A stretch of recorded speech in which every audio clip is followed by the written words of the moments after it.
Assalamu alaikum, my name is Hassan Chaudhary. You're tuned into something hot. This is the Hot Review. Assalamu alaikum आमना. वालेकुम Hasan, how are you? I'm fine. लोग कहते हैं हमारी आवाज नहीं आती. मैंने कहा आज मैं ऐसे हूँ. गलत, आपकी आती है, मेरी नहीं आती. क्यों आमना, क्यों नहीं ऐसा आती? क्यों नहीं आती? आपकी आवाज, आप दरअसल बहुत धीमा बोलते हैं.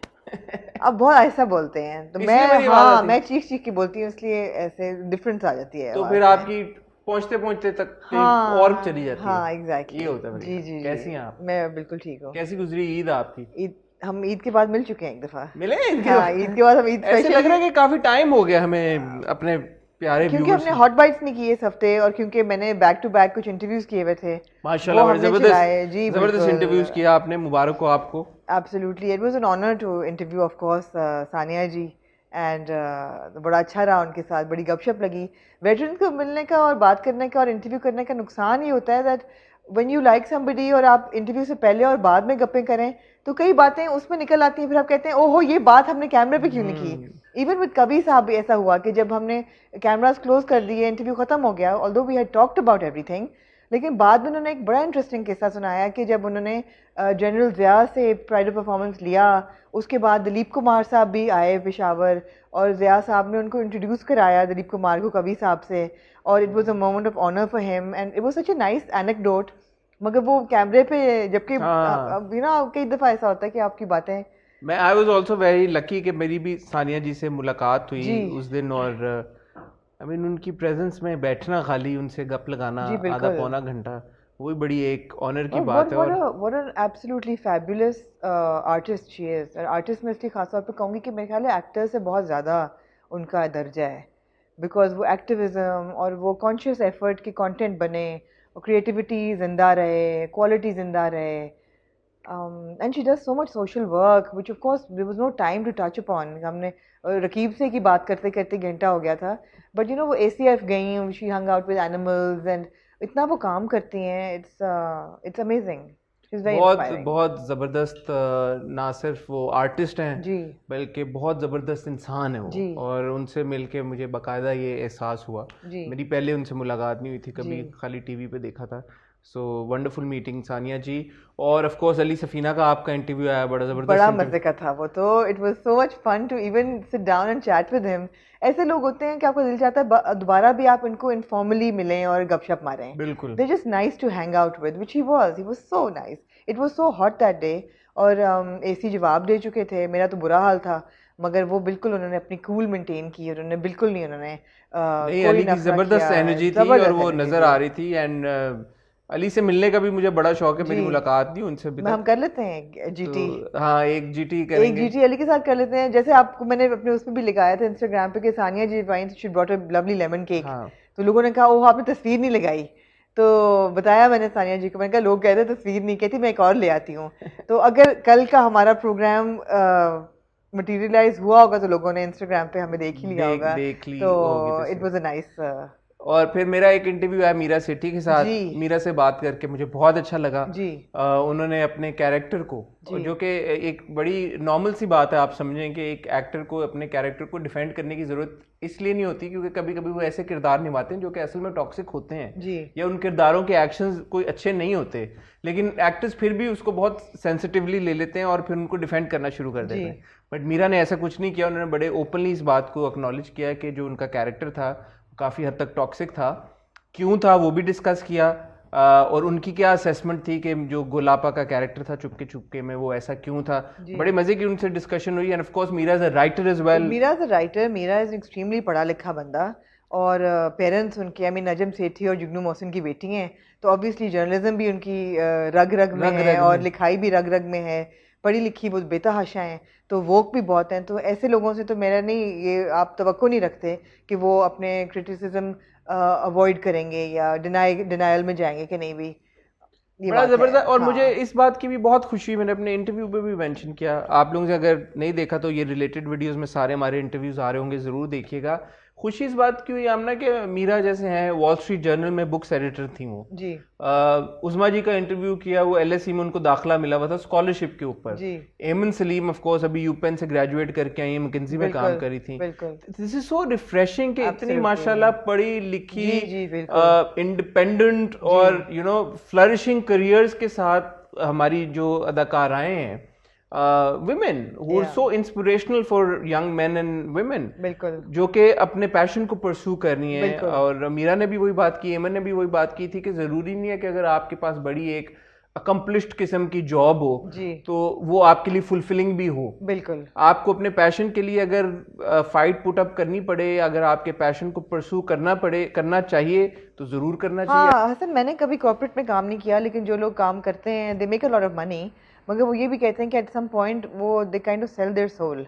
तो मेरे ख्याल है जो लोगों में इतनी हिम्मत होती है कि पैसे को ठुकरा के अपना पैशन परस्यू करें, बेशक उसमें उतना पैसा ना हो, वो बड़ी बात है। और एमन ने एक और बड़ी अच्छी बात की थी कि अगर if you have the luxury to do this, because हर किसी के लिए नहीं होता है अपॉर्चुनिटी कि आप 3-4 साल ब्रेक लेके और फिर अपना हाथ आजमाएं एक प्रोफेशन के ऊपर, तो वो भी बड़ा ज़रूरी है। तो ओवरऑल ये हमारा जो पिछला ये जो गुजरा है महीना, उसमें कुछ चंद हफ्तों में जो हमने इंटरव्यूज़ किए हैं, बड़े ज़बरदस्त इंटरव्यूज़ इसलिए भी थे कि हमारी मुलाकात बड़े इंटेलिजेंट स्मार्ट लोगों के साथ हुई है। तो हमारी जो इंडस्ट्री का फ्यूचर है वो काफ़ी ब्राइट हमें नज़र में आ रहा है। मतलब इंडस्ट्री के फ्यूचर अगर इन लोगों के कंधों पे होता, मैं कहती बहुत ब्राइट है, लेकिन अनफॉर्चुनेटली ऐसे लोगों के भी ऊपर डिपेंड करता है जो कि इतने एजुकेटेड या इतने अवेयर नहीं हैं। और जब मैं एजुकेटेड की बात करती हूँ, आई डोंट मीन कि एक आपके पास एकेडमिक डिग्री हो, स्किल्ड, इतने नहीं, इतने पढ़े लिखे नहीं है। पढ़े लिखे क्या मतलब है कि उन्होंने अदब नहीं पढ़ा हुआ, उनको नहीं पता कि किताबें नहीं पढ़ी हुई, उन्होंने नज़में नहीं पढ़ी हुई, उन्होंने आर्ट नहीं देखा हुआ। तो उसकी आपकी बड़ी एक एक्सपोजर से आपका बहुत जहन खुलता है, आपका दिमाग फ्री होता है, आप बातें बेहतर करते हैं, आप बातें ज़्यादा अवेयरनेस की करते हैं। उन लोगों से बात करके बहुत मज़ा आता है। हाँ नहीं, आप सही कह रही हैं। मेरे ख्याल में हर इंसान कोई ना कोई वैल्यू एडिशन कर रहा होता है अपने तौर पर। तो जितने ज़्यादा लोग, even as far as actors are concern, या एक्टर्स का जो पूल है, यही अगर ऐसे लोगों के साथ वसी होता है कि जो कि पढ़े लिखे हैं, जैसे आप कह रही हैं, जिनको चीज़ों के बारे में अवेयरनेस है, तो वो इवेंचुअली ट्रिकल डाउन करता है, इफेक्ट दूसरों के ऊपर भी उसका आता है। तो इंशाल्लाह हमें ज़रूर अच्छी चीज़ें देखने को मिलेंगी। और इस नोट पे हम बात करना चाहेंगे जो नए ड्रामे आए हैं। अच्छा, एक तो बात ये है मुअज़्ज़िज़ सामीन और हाज़रीन, पर पूछे मैंने अल्लाह क्यों कहा है? क्यों कहा आपने? मैंने इसलिए कहा है क्योंकि बहुत ज़्यादा ड्रामे हैं और मैं नहीं देख पाऊंगी। मैंने ये पहले फैसला कर लिया है। नहीं, वो इसके मैं एक, अगर आप मुझे ये अथॉरिटी दें ये बात कहने की, तो मैं अपने जो प्यारे बहन भाई हैं जो हमें देखते हैं उनसे उनको ये बताना चाहूँगा कि जो प्राइम टाइम वाले ड्रामे हैं 8 बजे के स्लॉट में जो आते हैं, वो तो हम देख सकते हैं। अब कुछ ड्रामे ऐसे हैं जो शुरू हुए हैं, मुझे नाम नहीं याद आ रहा, बट जियो पे एक ड्रामा शुरू है जो मंडे से फ्राइडे, बल्कि मंडे से संडे, 7 डेज अ वीक रोज चलता है। देन और दूसरे कोई ड्रामे शुरू हुए हैं जो हफ्ते में 3 बार चल रहे हैं। तो ये जो 7 PM वाला स्लॉट है या 9 PM वाला स्लॉट है, वो फिर बहुत बेतहाशा ड्रामे हो जाते हैं। फिजिकली हमारे लिए पॉसिबल नहीं रहता इतने सारे ड्रामों को देखना। तो अगर किसी ड्रामे के रिव्यूज बहुत ही कुछ जबरदस्त है, जैसे हम दुश्मने जहाँ देखा करते थे, जी बिल्कुल, फरियाद भी आपने देखा, हमने भी शुरू में कुछ एक साथ देखी, तो ऐसा कोई प्रॉब्लम नहीं है कि हम सिर्फ प्राइम टाइम ही देखेंगे। प्राइम टाइम प्रायोरिटाइज करेंगे हम। मैं तो कहती हूँ प्राइम टाइम भी मैं सारा नहीं देखूंगी, इसलिए कि 3 मेजर चैनल्स हैं आपके, और एक आपके TV1 पे भी हम एक ड्रामा देख रहे हैं। उसके बाद ये कि क्या हम तीनों चैनल्स के तीनों ड्रामे देखेंगे? नहीं, कई ड्रामे ऐसे हैं मैं नहीं देखना चाहूंगी और मैं नहीं देखूंगी। आप कुछ भी कर लें, मैं नहीं देखूंगी। ठीक हो गया। आज की फिलहाल हम लिस्ट डिस्कस करते हैं, इंक्लूडिंग द नए ड्रामे जो शुरू हुए हैं। और मेरी लिस्ट जो है ना वो शुरू होती है दिल ना उम्मीद तो नहीं की चौधरी किससे, जो इस हफ्ते संडे को हमने देखा आखिर कब तक, मगर मेरा हफ्ता पीर को शुरू हुआ था दिल ना उम्मीद तो नहीं की 14वीं एपिसोड के साथ, और मेरी पीक जो थी ना वो थी रकीब से का 21वीं एपिसोड, और उसके बाद जो गलती से 22nd एपिसोड भी रिलीज होगी वो भी मैंने देखी। These were the highlights of my week, and of course we are going to talk about Ishq Jalebi का ग्रैंड फिनाले। मेरे सब देखने वाले मेरे साथ इत्तेफाक करेंगे कि अगर हम सिर्फ इश्क जलेबी का एंड और ये 2 ड्रामे डिस्कस करें तो हमारा रिव्यू बिल्कुल मुकम्मल है। क्यों जी, बोले हाँ या ना? नहीं, आप ज्यादती कर रही हैं। 3 नए ड्रामे शुरू हुए हैं आखिर कब तक, जो कि इतवार को 8 अच्छे बहुत हैं, आप दिल के बहुत अच्छे। नहीं, मैं बिल्कुल अच्छा नहीं हूँ। मैं जो हक और सच की बात मुझे जो लगती है मैं वो करता हूँ ना, बड़े सच्चे आप जायज बात करते हैं आप। इतवार को आता है आखिर कब तक नया ड्रामा है जिसमें उशना शाह है, सिरा असगर है, अदील हुसैन है, हारून शाहिद हैं, उसके बारे में हम बात करेंगे। मंडे को नया ड्रामा शुरू हुआ। आपने देखा? आपने देखा जी? Very good, I am proud of you. Monday को शुरू हुआ नया ड्रामा परदेस जी, जिसमें काफी सारे लोग हैं, बट सरमद खूसट और शाइस्ता लोधी जो हैं वो दो बड़े नाम हैं। बुशरा अंसारी हैं, गोहर रशीद हैं, मोहम्मद अहमद साहब हैं। अब सबके नाम अगर मैंने लेना शुरू कर दिए तो फिर हम रिव्यू कब करेंगे बाकी ड्रामों का। तो ये परदेस शुरू हुआ, फिर डबल एपिसोड, मेगा एपिसोड परदेस की मैंने देखा आपने जी? Very good, I am proud of you. फिर जी एक नया ड्रामा शुरू हुआ जिसने रिप्लेस किया डंक को। डंक हमारी इंफॉर्मेशन के मुताबिक सैटरडे रात को 9 बजे आएगा। उन्होंने स्लॉट चेंज कर दिया, प्राइम टाइम से चेंज कर दिया, लेकिन डंक हम फिर भी देखेंगे ऑफ कोर्स, क्योंकि हम डंक को देखते आ रहे हैं और हम उस पर तबसरा भी करते आ रहे हैं। तो वो सैटरडे 9 बजे जाए या संडे 12 बजे जाए जी, मेरे ख्याल खत्म भी होने वाला है। अच्छा, ऑब्वियसली आई मीन कितना और खींचेंगे। एनीवे, तो डंक हम जरूर देखेंगे। बहरहाल वेडनेसडे को डंक की जगह शुरू हुआ है ड्रामा सीरियल आजमाइश जी, जिसकी भी मेगा एपिसोड थी, यानी कि 2 पार्ट्स थे एक एपिसोड के। तो ये आपके हो गया जी संडे का एक ड्रामा। आपने देखा? नहीं देखा आपने? नहीं। क्यों? मैंने बिट्स एंड पीसेस में देखा, मुझे बहुत तकलीफ दे लगा, लेकिन हम इसकी बात करेंगे बाद में। अच्छा जी। तो ये 3 ड्रामों में से 2 मुझे बहुत अच्छे लगे। कौन से 2? अभी बता देना तो फिर मजा कैसे आएगा। ठीक है, 3 में से 2 ड्रामे, 2 में से नहीं, एक्चुअली 3 में से एक ड्रामा बहुत अच्छा लगा। एक के बारे में मैं ऑन द फेंस हूँ अभी। अच्छा, ठीक है, कि क्या करना है उसके बारे में। और एक तो मैंने डिसाइड कर लिया कि मैंने नहीं देखना। आपको मेरी एक ही होगी डिसीजन। तो फिर जो नहीं देखना उसके बारे में भी बात करेंगे, और जो देखने हैं उनके बारे में बात करेंगे। And of course how can we forget Raqeeb से की 2 किस्तें। मगर अगला हफ्ता मजा आएगा ना जब हम मंडे वाला रिव्यू करेंगे अगले हफ्ते। क्यों? तब क्या होगा? क्योंकि आपने देखा होगा नीली जिंदा है। मैंने नहीं देखा होगा, आपने देखा होगा। You can't. भाई मैंने उसका ट्रेलर देखा, अभी मुझे 4 दिन नींद नहीं आई, तो मैं नहीं देख सकता। आई एम सॉरी। मेरी बात सुने, you have to watch it. I can't watch it. You have to. It's a prime time drama with a stellar cast. हाँ तो excellent. I'll hear your review on it. मैं तो देखूंगी, of course. मैं नहीं देख सकता, मैं तो बड़ा बकायदा। हालांकि उर्वा को मैं रियल लाइफ में बड़े करीबी तौर से जानता हूँ, इसलिए शायद मैं सोच रहा हूँ कि मुझे डर ना लगे इतना। तो आप एक इंसान को जानते हैं तो रियल लाइफ में ज्यादा डर नहीं है।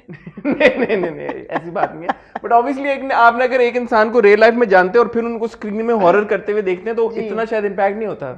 बट वो फ्रीकी सा ट्रेलर था जिसमें वो बच्चे किसी there is a baby and a creepy nursery rhyme, तो वो तो डर रहा है। तो वो मैंने कहा बच्चे को तो मैं नहीं जानता, उर्वा को तो मैं जानता हूँ, ये तो मैं नहीं देख सकूंगा शायद। तो बड़ा डरावना लग रहा है मुझे, मगर मैं जरूर देखूंगी। मैं बहुत लुक फॉरवर्ड टू कर रही हूँ, because of course Qasim Ali Mureed की डायरेक्शन है, तो मुझे उम्मीद है कि अच्छा ही होगा। ठीक है, वो प्रेम गली भी उनकी डायरेक्शन थी। हाँ, शुरू में जो कि अच्छा ही था वो शुरू में। हाँ। लेकिन फिर वो ऑफ ट्रैक हो गया। एनीवे, तो loads of stuff to look forward to, some not to look forward to, but we'll discuss all of this. Intro लंबा हो गया है। इंट्रो की टाइटल ब्रेक पे जाने से पहले मैं आप लोगों से रिक्वेस्ट करूंगा, हमारा चैनल सब्सक्राइब करें, बेल आइकन पे हिट करें, क्योंकि अभी हमने इंटरव्यूज करना बंद नहीं किए। इंटरव्यूज इंशाल्लाह होते जा रहे हैं और जल्द आपको मजीद हम एक्टर्स और एक्ट्रेसेस, एक्चुअली एक्टर्स के साथ जल्द मिल। एक्टर्स और एक्ट्रेसेस आमना कोई नहीं होता।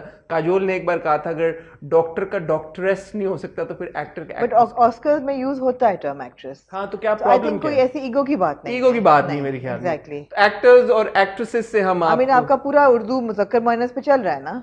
हाँ, वैसे क्या इशू है? डॉक्टर डॉक्टरेस अगर नहीं है तो मतलब तो कोई बात नहीं, या ड्राइवर और ड्राइवरेस नहीं है, इट्स ओके। ड्यूक और डचेस तो है ना, किंग और क्वीन तो है ना। एक्टर और एक्ट्रेस है तो इतना प्रॉब्लम की कोई प्रॉब्लम नहीं है। आई थिंक कोई इसको ईगो का इशू नहीं बनाना चाहिए, बिकॉज अगेन एकेडमी अवार्ड्स में एक्टर एंड एक्ट्रेस ही होता है। It's not. काजोल को कॉल करके बता दूंगा। अब ठीक है हसन, हाँ, मैं करूंगा काजोल को कॉल। आमना ने कह दिए। मीनवेल आप में से अगर किसी के पास काजोल का नंबर हुआ तो प्लीज कमेंट सेक्शन में छोड़ दिएगा। मैं और आमना होंगे ना। करण जौहर, आपको करण जौहर देखते हैं ना हमारा? करण के जो जी, अगर आप देख रहे हैं केजो तो प्लीज मुझे डीएम कर दें इंस्टा पे। Only for the number, not for anything else. मैं और आमना आपसे मिलते हैं छोटी सी टाइटल ब्रेक के बाद।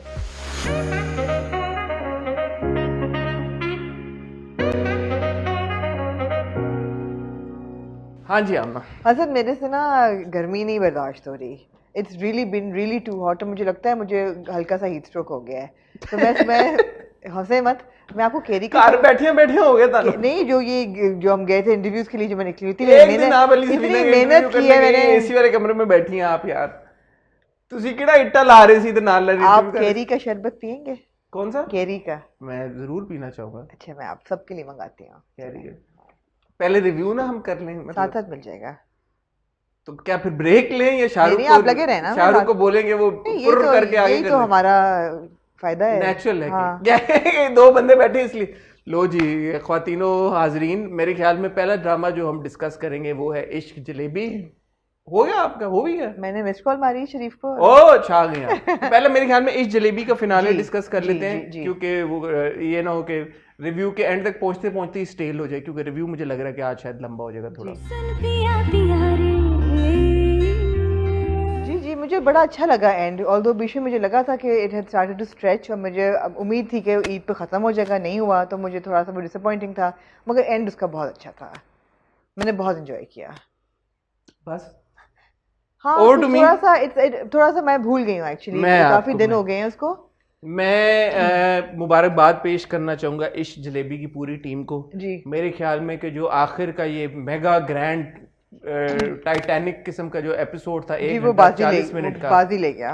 बहुत ज़बरदस्त एपिसोड था, बहुत बेहतरीन तरीके के साथ एग्जीक्यूट हुआ था, बहुत खूबसूरती के साथ परफॉर्म किया गया था, और बहुत ही हसीन तरीके के साथ जितने भी प्रॉब्लम्स या लूज एंड्स कह लें आप, ये जितने भी उनके आपस में रिलेशनशिप डायनामिक के जो भी इश्यूज थे, बड़ी खूबसूरती के साथ बेहतरीन तरीके के साथ मैं आपको खास मुबारक देना चाहूंगी। मुझे जी, कि 21वीं एपिसोड में आखिर बेला हंसी, बेला के लिए तालियां, बेला हंसी आखिर में, बट परफॉर्मेंसेस बहुत ज़बरदस्त थी, पूरा जो एक मैसेज था ना वो बहुत टचिंग था, बहुत ज्यादा। मेरे लिए इश्क जलेबी का ये जो I am just talking about the final episode now, it was highly emotional episode, because जो बड़े खूबसूरत मोमेंट्स थे बाऊजी के अपने बच्चों के साथ, बाऊजी ने जो विल अपनी पहले बासिम के नाम सदर वाली दुकान, बाऊजी को पैसा बड़ा सी वैसे, हाँ वो तो पहले से पता था, बहुत प्रॉपर्टी, मतलब 2.5 लाख के वो 2 फोन लेके दे रहे थे बासिम, उनके पास बहुत मतलब है कि बहुत जमजमा की दुकानें, जमजमा में अपार्टमेंट, डिफेंस में प्लॉट, पता नहीं की किसी बाऊजी को वैसे good, Bauji good job, Bauji did a good job. Bauji के बाद जितने मोमेंट्स थे, बासिम को जो उन्होंने दी, आशिक हुसैन का उनके साथ वो जो मुकालमा था पूरा बहुत अच्छा था, बहुत जबरदस्त, very touching that he give Ashiq Hussain, और यू नो हर चीज में उनके साथ मसला मशवरा करना बहुत अच्छी तरह। नूर भाई मेरे ख्याल में was one of the stars of this series. Absolutely. शुरू से लेके एंड तक उन्होंने जिस खूबसूरती के साथ अपना आशिक हुसैन एडवोकेट, आशिक हुसैन का रोल निभाया है, बहुत खूबसूरती के साथ उन्होंने काम किया है। I really wish and hope कि हम नूर भाई को इस तरह के मजीद कैरेक्टर्स में देखें। मैं ये नहीं कह रहा कि आशिक हुसैन ही बन के दोबारा आ जाएं, बट मेरे ख्याल में उनकी कॉमिक टाइमिंग जो है वो इम्पेक्केबल है, बड़े जबरदस्त। आपको याद है आपने कितना मजाक उड़ाया था उनका जब चीख चल रहा था, चीख जब चल रहा था? हाँ, उष्णा के वालिद थे वो, और वो रोते रहते थे, और हम उनका हर एपिसोड में कहते थे कि खुदा का वास्ता है रोना बंद कर दो। हाँ, तो वही बात है कि कोई भी कैरेक्टर जो कॉन्स्टेंटली रो रहा है या वाइन कर रहा है, वो थोड़ी देर बाद आपकी बर्दाश्त से बाहर हो जाता है, टीडियस हो जाता है। अच्छा देखें, अब आशिक हुसैन की अगर हम बात करें शुरू से लेके एंड तक, ऐसा, और as a matter of fact बाकी सारे कैरेक्टर्स की आप बात कर ले, सज्जो की बात कर ले, इरसा गजल साहिबा ने टॉक टू द हैंड, इरसा गजल साहिबा ने मेरे ख्याल में तालियां बनती हैं उनके लिए भी, सबके लिए बनती है। मैं किस किस का नाम लूं, किस किस को फ्लाइंग किसेस भेजूं, बट इरसा गजल साहिबा ने शुरू से लेके एंड तक सज्जो को जिस खूबसूरती के साथ निभाया है, रीच्ड आउट टू हर, इंशाल्लाह जल्दी उनका इंटरव्यू, कोशिश मेरी होगी, really looking forward to that one. उन्होंने अनोइंग नहीं होने दिया सज्जो को, बिल्कुल, हालांकि बहुत आसानी के साथ, बड़ा मार्जिन था कि सज्जो, मुझे कहीं लगा जैसे कि थोड़ा सा ओटीटी हो गया था, खासतौर पर जिस तरह वो जोड़ा जो आता है खराब होके, तो वो जो चीख रही होती हैं, मुझे लगा था जैसे थोड़ा सा वॉल्यूम का था कि वो बहुत लाउड हो जाता था। देखें for example even in this episode जब उनके वो चेहरे के ऊपर वो जो हो जाता है, और वो जो गुलफाम आता है, जो इस्तेमाल गुलफाम आता है, गुलफाम पे भी जैसे she snaps, but I think that's who Sajjo is. और वो इवन नॉर्मल कॉन्वर्सेशन जब हो रही होती है अपने मियां के साथ, साकी के साथ, तो साकी के पे she snaps just like that. हाँ, तो आई थिंक वो कैरेक्टर ही ऐसा था, उन्होंने उसका शुरू से बनाए उसको इस तरह से कि वो कहीं कहीं पे जब आपको लगता भी था कि हाँ थोड़ा सा शायद ओवर द टॉप हो रहा है, but then she would make up for it with the again she was very humorous, over the top था but बहुत majorly humorous था, बहुत but mostly entertaining, absolutely, so which is why it was lovely. बिल्कुल वहाज और मदिया की chemistry आपस में जबरदस्त है, मैं दोनों को देखना चाहूंगा एक ऐसे रोल में, एक ऐसे ड्रामे में जहाँ पे मदिया रो ना रही हूँ जी। काश हम मदिया को वैसे ही किसी ऐसे ड्रामे में देखें जल्द इंशाल्लाह के जिसमें वो वैसे भी ना रो रही हो, वहाज हो या ना हो। मुझे नहीं याद कोई भी ड्रामा वैसे जिसमें वो ना रो रही हो, इवन एक झूठी लव स्टोरी में वो रो रही थी। फिर भी मदिया इतनी खूबसूरत हैं और एंड में जब वो मुस्कुराती हैं, खुश होती हैं, इतनी खुशी होती है, जब दुल्हन बनती हैं वो दुल्हन बन के इतनी खुशी होती है उनको देख के, तो वन वुड होप के यार के मदिया को हम She's a fantastic actress as well. And of course, इस पे डायरेक्टर्स पे भी है कि कास्टिंग करते हुए सिर्फ रोते हुए रोल्स में उनको ना लें यार, हाँ। ना लें, उनके साथ जाती ना करें, वो टैलेंटेड हैं, उनको थोड़ा रूम दें परफॉर्म करने का, क्योंकि वो बहुत अच्छी एक्ट्रेस है। वहाज की हम तारीफ हमेशा से करते आ रहे हैं, बड़ी खूबसूरती के साथ बहुत एफर्टलेसली उनके एक्सप्रेशंस आए और उनकी कॉमिक टाइमिंग भी बड़े मजे की थी और उनकी परफॉर्मेंस भी बड़ी अच्छी थी। It was very surprisingly good because वो एक किस्म का रोल भी हमने उनको देखा है, मगर इस किस्म का romantic rom com type role में मैंने कम अज कम पहले नहीं देखा उनको। जो था भी घिसी पिटी मोहब्बत में, वो भी हल्का सा शेड्स ऑफ ग्रे ही होता है उनका, और इसमें उनका काफी कैरेक्टर आर्क वसी था, बहुत था बिल्कुल। तो उसमें शुरू में वो मतलब अक्खड़ भी थे, बदतमीजी भी की, रोमांस भी किया, प्यार भी किया, हर तरह की हमने वेरिएशन देखी और हर तरह को उन्होंने बड़े खूबसूरती के साथ निभाया। Usama Khan I think is a breakout star with Ishq Jalebi. So I wouldn't say yet. I don't think उनका breakout अभी हुआ because मैंने उनको छलावा में भी देखा था और अभी इश्क जलेबी में भी देखा। जलेबी में वो बहुत अच्छे थे, छलावा में इतने अच्छे नहीं थे। तो मुझे लगता है जैसे कि अभी मैंने डिसाइड नहीं कर सकी कि ये अच्छे अदाकार हैं या नहीं। तो इसीलिए मैं कह रहा हूँ ना कि छलावा उनकी ब्रेकआउट परफॉर्मेंस नहीं थी, इश्क जलेबी मेरे ख्याल में है। इश्क jalebi has put him on the map. उनका ड्रामा एक आ भी रहा है मेरे ख्याल है, हाँ मेरे ख्याल में उनका एक ड्रामा आ भी रहा है, वही 7 बजे या 9 बजे वाले स्लॉट में एक आ रहा है। तो बट इस जलेबी ने उनको certainly it's put him on the map and a wider audience knows about him now. तो one would hope कि इंशाल्लाह उनको मजीद बेहतर रोल्स मिलें और हम उनको बेहतर रोल्स में देखें। Maryam was also very good, but I think आपने एक एपिसोड में जो पॉइंट आउट किया था कि जो अमेरिका से आए हुए हैं, इवन उसामा, वो थोड़ा सा लैप्स था, but that could be because of the direction as well perhaps. हाँ जी, या वो थोड़ा सा उस पर ज्यादा एफर्ट हो सकती थी कि अमेरिकन दिखें वो या लगें। देखिए वही बात है कि जिस तरह अगर एक एक्टर एक ड्रामा कर रहा है, उस पर अपने किरदार पे फोकस कर रहा है, अपने गेटअप पे फोकस कर रहा है और उसका इतना एक्सपोजर है कि उसको पता हो कि अमेरिका से आया हुआ बंदा कैसा ड्रेस करेगा, उसके मेकअप कैसा होगा, उसके जूते कैसे होंगे, तो वो अपने किरदार में आसानी से स्लिप इन कर सकेगा। जिसका एक्सपोजर नहीं है या ये जिसके पास वक्त नहीं है, क्योंकि वो 3 ड्रामे एक वक्त पे कर रहा है, उसके पास टाइम नहीं है कि वो अपना वार्डरोब डिटरमिन करे, उसका पूरा जो गेटअप है और एक कैरेक्टर है वो थोड़ा सा वीक होगा। तो ये तो एक फैक्ट है। ठीक है। अब जिस तरह सानिया सईद ने रकीब से किया, कितनी बातों में उन्होंने बाद में भी हम जो गप मारे थे, उन्होंने जो अपने परांदे का बताया कि परांदा उन्होंने चुना ही ऐसा जिसमें घुंघरू थे, क्योंकि इतनी खामोशी है हाजरा के इर्द गिर्द कि वो हल्की सी छन छन आती है तो एक डायमेंशन मिलता है। द फैक्ट कि उन्होंने कहा कि मैं साड़ी नहीं पहनूंगी, मैं चूड़ीदार पहनूंगी और मैं परांदा पहनूंगी और ये वाला परांदा पहनूंगी, शीशों वाला नहीं पहनूंगी, घुंघरुओं वाला पहनूंगी। तो ये वक्त के साथ अगर सोचने वाला अदाकार हो तो अपने आप को ट्यून करेगा इस लाइन पे, नहीं होगा तो फिर वो कमजोरी कहलाएगी। So you're saying कि खाली वेस्टर्न अटायर पहनने से it doesn't make you look like someone who's come from America. Not at all. So there is more effort that goes into it. बिल्कुल। ठीक है, fair point. Anyway, to sum it up, I think इस जलेबी का जो strongest point था वो उसकी messaging थी। जी बिल्कुल। Excellent मैसेजिंग, हम पहले भी कह चुके हैं, स्पेशली कोविड को लेके जिस खूबसूरत तरीके के साथ उन्होंने एक इतने सीरियस इशू को, उसकी सेंसिटिविटी को घटाए बगैर और उसको खूबसूरती के साथ हाईलाइट किया, पॉजिटिव मैसेजिंग की, लोगों को के लिए अवेयरनेस पैदा की, एजुकेशनल भी बनाया बहुत सारी चीज़ों को। So kudos to the entire team, well done. And then of course जो सबसे ज़्यादा स्ट्रॉन्ग बात थी वो ऑफ कोर्स उसकी इमोशनल जो रिलेशनशिप, इमोशनल जो अपील थी, चाहे वो बाबूजी का अपने बच्चों के साथ रिश्ता हो, पूरी फैमिली की जो डायनामिक हो, सज्जो का जो सीन था बाबूजी के पास आके माफी मांगने वाला, सो हार्ट टचिंग। और अच्छी बात ये थी कि बाबूजी ने किसी के साथ ज्यादती नहीं करी। देखिए आप, उन्होंने बेला को भी दिया घर उसके नाम, सिक्योरिटी उसको दी, अपने बेटों को भी। उसने कहा ना शरीयत के मुताबिक, तो उन्होंने कहा बेटा मैंने कोई शरीयत के खिलाफ बात नहीं की, मैंने सबको दिया है। एंड वो बड़े फेयर थे, तो ये मुझे बात बहुत अच्छी लगी, बहुत अच्छी लगी। कवि साहब लेजेंड है उनके, तो सूरज के सामने I am so honoured that मैंने उनका इंटरव्यू कर सकी, और यहाँ आप बैठे हैं, यहीं वो बैठे थे। मैं मिल नहीं सका उनसे, रमजान था तो आए थे, आखिरी के कुछ रोजे थे, तो मैं अनफॉर्चुनेटली उनसे मिल नहीं सका, तो रिग्रेट रहेगा मुझे। बट इंशाल्लाह उनसे जल्दी मुलाकात कोशिश करेंगे कि हो जाए इंशाल्लाह। But what a legend again. तो मेरे ख्याल में सैयद वजाहत हुसैन को क्रेडिट जाता है जिन्होंने ड्रामा डायरेक्ट किया, उनको भी शाउट आउट। सामा अकरम चौधरी ने लिखा, उनको भी शाउट आउट, बड़ी खूबसूरती के साथ ये लिखा उन्होंने। और सारे एक्टर्स को, तमाम एक्टर्स को, जितने एक्टर्स थे सब ने बड़ी खूबसूरती के साथ निभाया। ऑडियंस ने बड़ा अप्रिशिएट किया, उनको बहुत पसंद आया।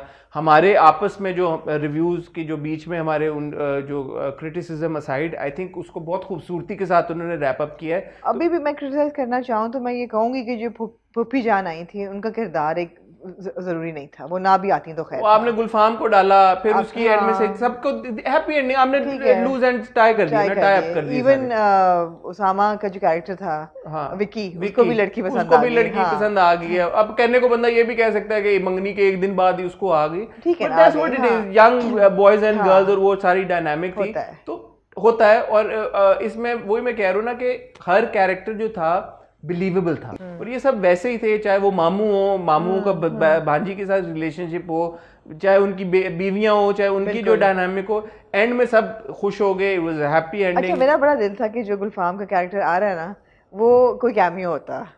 हाँ, अगर वो कैमियो होता तो और जबरदस्त होता। Exactly. I think he's done a good job. He was very good. He was very good. He was very good. But I just felt कि I wish कि कोई कैमियो होता। तो ये जलेबी था जी। अगर सीक्वल बनता है, I'd love to watch it. जी। तो मुबारकबाद सबको। जी बिल्कुल। Moving on to do you want to wrap up very quickly the new dramas first before we proceed to I don't want to wrap them up quickly. Hassan, we've already done half an hour. I mean, really? जी। पहले वो break तो लेना juice के लिए। शाहरुख, हमें मुझे भी पिला दो यार। शाहरुख, बर्फ भी निकालना ना बीच में, ऊपर से ढक्कन उतार दो उसका। मेहनत करो जरा, हसद ना करो, अपने ग्लास में भी भर लो। डालो बर्फ। आहा, मुझे बगैर बर्फ के दिया, ये वापस डालो। क्यों जी, मिक्सचर सही है कि नहीं? लवली।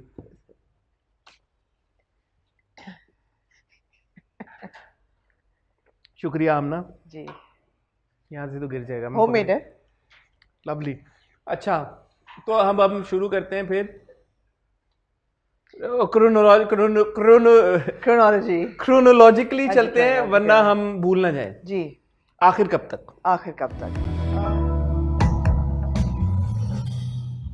जी हसन, मुझे बुरा नहीं लगा। मुझे उम्मीद है कि ये इंटरेस्टिंग होता जाएगा मज़ीद, क्योंकि परफॉर्मेंसेस बहुत ज़बरदस्त थी। स्पेशली जो उष्णा का और सेरा का बहनों का एक रोल है, बॉन्ड है, वो मुझे बहुत अच्छा लगा। एक्चुअली वो हाईलाइट थी फॉर मी। आखिर कब तक का वो मेरे लिए वो हाईलाइट था।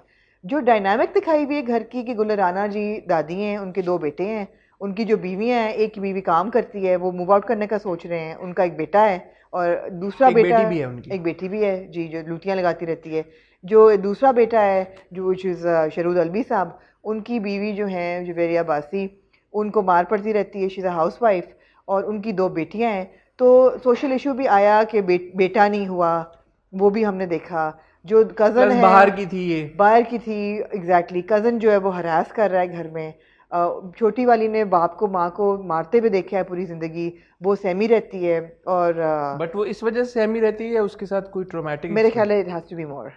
मुझे ऐसा लगता है कि अच्छा, पहले तो ये कि सिरा को big shout out, I think she is done a fantastic job. पहली किस्त में ही जो उनके एक्सप्रेशंस हमने देखे हैं, जो उन्होंने परफॉर्मेंस दी है, बहुत ज़बरदस्त परफॉर्मेंस दी है। बल्कि मैं तो उनके लिए, अगर ये मेरे ग्लास रख के ताली बजा सकूं और फिर ग्लास पकड़ लूं ताकि ग्लास गिर ना जाए, तो वेल डन सिरा असगर। जो उन्होंने, आई थिंक उनके कैरेक्टर, नूर तो उष्णा का कैरेक्टर है, सिरा के कैरेक्टर फजर, आई थिंक फजर के कैरेक्टर की जो कम्प्लेक्सिटी एक ही एपिसोड में उन्होंने ऑडियंस तक पहुंचाई है, ये बड़ा खूबसूरती के साथ तरीके से वो हकलाती हैं, स्टटर करती हैं, बोल नहीं पाती, स्कूल जाते हुए, बात करते हुए, वो सारा It was brilliant. It was very, very well done. Brilliant. Very well दूसरी done. तरफ उष्णा being the sister who is the protector, elder sister जो कि उसको शील्ड है उसकी, और वो इतने गट्स हैं कि वो माँ को भी प्रोटेक्ट करना चाहती है, माँ को भी करना चाहती है, और वो तो कहती है कि आ जा इधर आ, तो थप्पड़, और वो उसके लिए कुछ नहीं है. Absolutely. तो excellent acting by Ushna as well and excellent choice as well. उन्होंने एक इंडिपेंडेंट फियर्स लड़की का रोल टेक ऑन किया, जो कि हमें बहुत शदीद किल्लत महसूस होती है इस तरह के कैरेक्टर्स की अपनी टीवी स्क्रीन के ऊपर. So well done. लेकिन जो इसका जो बैकबोन था ड्रामे की स्टोरी का, कि जो मेट्रिया के घर की दादी जो गुल राना सा, हमने गुल राना को पहले ऐसे किरदारों में देखा है, ऐसे कैरेक्टर्स में देखा है. सबसे पहले तो फरियाद में उनको बहुत ज़्यादा, जिस तरीके से वो बेटों के कान भर रही हैं, मैनिपुलेट कर रही हैं, या बहू की जो मिट्टी पलीद हो रही है, कॉन्स्टेंटली मार भी पड़ रही है, बेइज्जती हो रही है, अंडा बनाओ तब बेइज्जती, चाय बनी है तो बेइज्जती, क्रीम दबा रही है तो बेइज्जती, मियाँ को दबा रही है तो मार. मेरे लिए वो सारा बहुत ओवरवेलमिंग था. I didn't enjoy that at all. अच्छा, इसके अब दो फैसेट्स हैं. एक तो ये कि गुल राना जी की आपने बात की, मेरी तो फेवरेट है, आपकी मेरी भी फेवरेट है, बिल्कुल हमारी बहुत फेवरेट है. कैरेक्टर उनका बिल्कुल आप 100% सही कह रही हैं कि कोई नई चीज़ नहीं है उस कैरेक्टर में. हम पहले भी देख चुके हैं, प्यार के सदके में भी अगर हम देखें, या अभी रिसेंटली फरियाद में भी देखें. बट गुल राना जी को इस बात का क्रेडिट जाता है कि इवन जो वो नेगेटिव कैरेक्टर्स करती हैं अपने, या ग्रे कैरेक्टर्स करते हैं, उसमें भी फ़र्क है. अगर आप प्यार के सदके में देखें, उसका एक था ज़्यादा बड़ी उम्र की औरत थी, बिस्तर पे अपने बैठी रहती थी हर वक्त, और एक डायनामिक टोन में डिफरेंस था. जो फरियाद वाले उनका कैरेक्टर था वो एक्सट्रीम पे था. इससे भी जो अभी हम इसमें देख रहे हैं आखिर कब तक में, इससे कुछ 100 हाथ आगे था, बिल्कुल ही मतलब वो था. इसको उन्होंने थोड़ा सा टोन डाउन किया हुआ है. तो ऐसा नहीं है कि जो वो नेगेटिव किरदार करती हैं, हर नेगेटिव किरदार उनका एक सा होता है. मुझे नहीं लगा कि ये बिल्कुल एक सा था. मुझे टोन डाउन हुआ नहीं लगा. अच्छा, बहरहाल मुझे एक सा नहीं लगा. नाउ जो दूसरी बात आप कर रही हैं, जो इसका प्रेमिस है, देखें, अब जो मैं कह रहा था कि मुझे एक ड्रामा है जिसके बारे में मैं फैंस पे हूँ, वो यही वाला आखिर कब तक. अच्छा, बात ये है कि अगर तो इसकी प्रेमिस ये है, और प्रेमिस ऐसी कोई नई नहीं है. हमने बहुत सारे ऐसे ड्रामे देखे हैं जिसमें घर में ख़वातीन पर तशद्दुद भी हो रहा है, और बच्चों के ऊपर भी उसका इम्पैक्ट आ रहा है, और एक फेयर्स कैरेक्टर भी है. इसकी जो ख़ास बात इस ड्रामे की आखिर कब तक की है, वो है इसकी डायरेक्शन. सैयद अली रज़ा उसामा जो डायरेक्टर हैं इस ड्रामे के, आई थिंक उनको मैं शाउट आउट देना चाहूँगा. उन्होंने एटलीस्ट जो पहली किस्त थी उसको बड़ी खूबसूरती के साथ एग्जीक्यूट किया है. कि हालांकि ये कहानी कोई ऐसी नई कहानी नहीं है, कहानी राइटर है राध्यान शाह, कहानी कोई ऐसी नहीं है कि जो हमने पहले ना देखी हो, लेकिन उसकी एग्जीक्यूशन बड़ी फर्क थी. नहीं, अब आता है बॉयल इस चीज़ पे होता है, बॉयल डाउन, विटल डाउन इस चीज़ पे होता है कि क्या हम ये 25 किस्तें देखेंगे इन लड़कियों पे जुल्म होते हुए, किसी एक को सेक्सुअल हरासमेंट से भी गुजरना पड़ेगा, डिफरेंट किस्म के हरासमेंट से गुजरना पड़ेगा, शादियाँ, मार कुटाई, परेशानी, गुर्बत, लान तान. 25 एपिसोड्स देख के और 26वीं एपिसोड पे वो इमेंसिपेट होंगी और अपना हक के लिए कामयाब होंगी. अगर तो ऐसा है तो 25 किस्में तो मैं बर्दाश्त नहीं कर सकती. मैं एग्जैक्टली यही बात कर रहा हूँ. तो अगर तो ये वो उस डगर पे जा रहा है, फिर तो मैं भी नहीं देख पाऊंगा. लेकिन जो उनका जो पोस्टर मैंने देखा, उसमें हमने सिरा को ऑलरेडी लाल जोड़े में देखा ड्रेस्ड अप, और हारून के साथ वो खड़ी हुई हैं. दूसरी तरफ हमने उष्णा को अदील हुसैन के साथ खड़े हुए देखा. तो मुझे लगता है कि शायद ये इनकी जो ये मिजरेबल जिंदगी है, ये ज़्यादा आगे ना चले. One can just hope. तो मेरे ख्याल में for now I would like to watch it. 3-4 किस्तें मैं देखना चाहूंगा, 5 किस्तें. अगर वो नर्व्स पे चढ़ने लग गया जैसे औलाद के साथ हुआ था, तो फिर शायद मैं भी देखना छोड़ दूं. लेकिन सो फार इट इज इंटरेस्टिंग. एक दो ट्रिवियल चीज़ें मैं पॉइंट आउट करना चाहूँगा. उष्णा शाह जब किताब पढ़ी होती हैं अपनी, वो जो भी उनकी साइंस जो भी वो चीज़ पढ़ी होती हैं, इतना ग्लेरिंगली अमेरिकन एक्सेंट का आ जाना अंग्रेज़ी बोलते हुए मेरे ख्याल में मुनासिब बात नहीं है. जिस तरह का आपने वो कुंबा दिखाया है, जिस तरह का वो हाउस होल्ड है, बहुत सारे हमारे अदाकार हैं पाकिस्तान में काम कर रहे हैं जो कि अमेरिका में रह के आए हुए हैं, काफ़ी लंबा अरसा गुजार के आए हुए हैं, कनाडा में रह के आए हुए हैं, काफ़ी लंबा अरसा गुजार के आए हुए हैं. बट जब वो बात करते हैं और अंग्रेज़ी में बात करते हैं, तो वो पाकिस्तानी अंग्रेज़ी में बात करते हैं, अपने अमेरिकन एक्सेंट को हावी नहीं होने देते. तो मेरे ख्याल में उष्णा इज़ अ फैंटास्टिक एक्टर. लेकिन ये जो चीज़ है डायरेक्टर ने भी नहीं पिक की, या उन्होंने भी नहीं की, तो ये नहीं होना चाहिए था. इस तरह की चीज़ नहीं होनी चाहिए थी. दूसरा सिरा ने एक्टिंग बड़ी ज़बरदस्त की है। एक सीन में उष्णा उनको ऑफ़र करती है कि ये तुम लिपस्टिक जो है वो लगा लो, अगले सीन में वो कहती है नहीं मैं लगाऊंगी, लगाने लगती है, फिर छोड़ देती है, वहीं रख देती है, चली जाती है। अगले सीन में फिर भी हम देखते हैं कि उन्होंने मेकअप उनका, अच्छा मुझे लगा कि जैसे मेकअप सबका ही बहुत ज़्यादा था, इवन जवेरिया बासी का इतनी उनकी वेल डिफाइंड आईब्रोज और फेक आईलैशेस और वो सारा कुछ, अब I mean, it doesn't gel. It doesn't gel. It takes away from your performance. हालांकि जवेरिया बासी की परफॉर्मेंस अच्छी थी बहुत, उन्होंने जो रोल जो अपना निभाया। शहूद अलवी साहब अगेन, उनको हम आजकल काफी ड्रामों में देख रहे हैं, बड़े जबरदस्त। लेकिन मुझे वो अच्छे नहीं लगे बिकॉज किरदार उनका इतना नेगेटिव, किरदार उनका ऐसा था ना, मुझे गुस्सा चढ़ता है। हाँ गुस्सा चढ़ता मुझे दिल में चाहता है। अच्छा अब वो वही वाली बात है कि ये कहानियां होती हैं, बिल्कुल होती हैं, ऐसा सोसाइटी में होता है, बिल्कुल होता है, ऐसी कहानियां सुनाना जरूरी भी है, बिल्कुल जरूरी है, लेकिन कितनी, किस हद तक? बिल्कुल 10, 20, 25, 30, 100, 1000। मेरे हिसाब से जब आप ये बार बार कहानी सुनाते हैं ना तो इसको आप नॉर्मलाइज कर देते हैं। नहीं 10,000 12 जब आप तो ऑडियंस उकता आ जाती है। बिल्कुल। बट अभी इट्स टू सून टू से कि ये जा कहाँ रही है, तो मैं 4-5 किस्तें इसको देना चाहूंगा। Anyway moving on to Monday को नया ड्रामा शुरू हुआ है परदेस। जी हाँ। मेरी आंखें तकती हैं रास्ता। सो परदेस की सबसे बड़ी स्ट्रेंथ तो ये है कि आपकी cast, Sarmad Khoosat, as actor Bushra Ansari, Gohar Rasheed and of course Shaista Lodhi, जो कि बड़े उन्होंने गेम शोज और टॉक शोज काफ़ी किए हैं। शुरू में ड्रामे किए थे और अब कई सालों के बाद she is come back to a drama serial. 2015 में शायद उन्होंने एक ड्रामा किया था, काफ़ी साल, 6 साल हो गए उनको ड्रामा किए हुए। तो ये उनकी एक किस्म का रिटर्न कम बैक प्रोजेक्ट है। तो ये कास्ट मुझे बहुत स्ट्रांग लगी, और छोटी ईमान को भी हमने देखा जो डंक वाली बच्ची है, तो कास्ट अच्छी है। लेकिन अगेन लाइक एवरीथिंग एल्स, वो जो एक डायनामिक है ना कि एक खरांट जालिम दलाल किस्म की सास और उसके बेटे, जो कि एक अच्छा दिखाया हुआ है आपने, ये मुझे बहुत अच्छा लगा डायनामिक सरमद का और उनकी बीवी का। लेकिन फिर वही बात है, इसका बेटा नहीं हुआ, मेरी बेटी का तो बेटा भी है, और जो छोटा बेटा है वो नौकरी नहीं करना चाहता, वो फाइनेंशियल प्रेशर है, बहू जो है उसकी मिट्टी पलीद हो रही है, वो आगे से चुपचाप सहती जा रही है, कुछ नहीं बोल पा रही, बस सुबह उठ के दुपट्टा लेके फजर के वक्त जो चाय चढ़ाती है, रात तक वो बर्तन धोती रहती है। और मतलब मेरे लिए ये नैरेटिव ही बड़ा टीडियस है। अच्छा, I beg to disagree, I loved Pardes and जो आप बातें कह रही हैं, बातें सही कह रही हैं, लेकिन मुझे ऐसा लगता है कि ये इसकी प्रेमिस नहीं है। आप बात बिल्कुल सही कह रही हैं, और ये इस तरह के कैरेक्टर्स हम बहुत बार देख चुके हैं, बट इसकी जो सेंट्रल थीम है इस ड्रामे की, वो ये नहीं है कि जूबी के ऊपर जुल्म हो रहा है और ये जूबी के ऊपर जुल्म होता बढ़ता जाएगा भाई। अभी वो एहसन को बाहर भेज चला जाएगा, मेरा नहीं ख्याल, मेरा ख्याल है एहसन बाहर चला जाएगा, और जो चला जाएगा तो जूबी पे जुल्म बढ़ जाएगा। सर ख्याल के ऊपर तो नहीं ना हम रिव्यू कर सकते। तो कुछ पता है जो मैंने नहीं पता? नहीं मैंने नहीं पता। अच्छा मैंने नहीं पता, मैंने तो जब वो देखा। अच्छा पहली चीज मैं ये कहना चाहूंगा, सरमद के हम सब जबरदस्त फैन हैं और हमेशा उनके काम की तारीफ करते हैं, और आई थिंक उन्होंने बहुत खूबसूरती के साथ ये जो एहसन का रोल है ये निभाया। लेकिन ऐसे मेल कैरेक्टर्स जो हम हमेशा कहते हैं कि यार टीवी की स्क्रीन पे नजर नहीं आते, हीरो की हम बात कर रहे थे अभी कुछ दिन पहले हमने हॉट बाइट्स की, positive character, positive energy, positive vibe, जो कि किसी का बेटा भी है एंड ऑफ कोर्स किसी का खावन भी है, बट एक अच्छा इंसान भी है, और बाप भी अच्छा है, बाप भी अच्छा है। बड़ी जबरदस्त डायनामिक दिखाई, मुझे बहुत खुशी हुई। और मैं इस पॉइंट पे एक कंट्रोवर्शियल बात करने लगा हूं, अगर आप सब लोग मुझे इजाजत दें। मुझे सरमद रुक जाए, फिर मजाक करे मुझे आई मीन कंट्रोवर्शियल नहीं है, but it's quite a stretch, but मुझे आया तो मैं अब कहना चाहूंगा। अच्छा घबराए ना, बोले। मुझे एहसन जो कि सरमद का कैरेक्टर है को देख के दानिश की याद आई, मेरे पास तुम वाले दानिश की। What?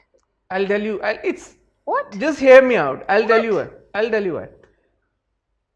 I'm not saying that the story is similar, but it's just that the love and the affection that the husband feels towards the wife, जो प्यार उसको अपनी बीवी की तरफ है, जो जिस हिसाब से वो अपनी बीवी पे निछावर हो रहा है, आई थिंक इस तरह का मेल कैरेक्टर आखिरी बार जो मेरी मेमोरी में है और जो हमने देखा था, जिसके साथ मैं उसको रिलेट कर पाऊँ, वो दानिश था। और दूसरी चीज़ ये जो मुझे लगी कि मेरे पास तुमों में एक सिंप्लिसिटी थी, जो आपने उसका जो स्क्रीन थी मेरे पास तुमों की, जो घर था, जिस हिसाब से उसमें चीज़ें हो रही थी, वही सिंप्लिसिटी मुझे परदेस में नजर आई। It's a very like when you and credit goes to director Marina Khan, I think जो उन्होंने स्क्रीन दिखाई है 90s का टाइम उन्होंने दिखाया, राइट 90s में केबल की बात भी हो रही है, केबल आई है, केबल लगवा रही है, नोटों की जहां तक बात है 100 रुपए के पुराने नोट हैं, 500 रुपए के पुराने नोट हैं, डायरेक्शन बहुत अच्छी थी, जबरदस्त डायरेक्शन। तो जो हम अक्सर बात करते हैं, जैसे मेकअप की बात करते हैं, दूसरी चीजों की बात करते हैं, it feels very real, it feels very simple, it feels very basic, and और एट इट्स कोर मेरे पास तुम was also very basic, very simplified. अच्छा, मुझे मेरे पास तुम की बिल्कुल याद नहीं आई। मुझे ये नहीं स्टोरी की टर्म्स में नहीं कह रहा, एक एग्जीक्यूशन टर्म्स है और दूसरा दानिश का मुझे और इसलिए भी आई क्योंकि जब आप दानिश को देखते थे और दानिश कहता था मैं तुम्हें ये हीरो का हार दिलाऊंगा, ये दूंगा, and you would feel that he's an underdog and you wanted him to win and you wanted him to get rich. पहले 2 किस्तें देखने के बाद मेरा दिल ये चाह रहा था कि एहसन अमीर हो जाए। जब वो कहता ना कि मैं इसको तुमने ये चूड़ियां दी, मैं तुम्हें 12 चूड़ियां बना के दूंगा सोने की, 2 हार तुम्हें सोने के बना के दूंगा, and you feel for and you like यार ये बंदा कितना अच्छा है। I think that's also Sarmad Khoosat persona spilling into Ahsan. अगर किसी बंदे की मुझे एहसन याद कराता है ना तो वो सरमद खुसरट खुद है। मतलब मैं ये सोचूंगी कि वो रियल लाइफ में भी ऐसे ही होंगे, तो मुझे नहीं और किसी और से, but of course it's an extremely lovable character, it's an extremely lovable character what you said जी। एंड आई थिंक वही वाली बात है, जब परफॉर्मेंसेस बड़ी स्ट्रांग होती है, गौहर की परफॉर्मेंस हो और कॉन्ट्रास्ट बन गया ना, छोटा भाई जो है वो बिल्कुल एक डिफरेंट चीज दिखाई हुई है, and Gauhar has performed very well कि वो सेल्फिश है, सेल्फ सेंटर्ड है, वो बीवी के आगे जो लगेगा बगैर किसी स्क्रूपल के।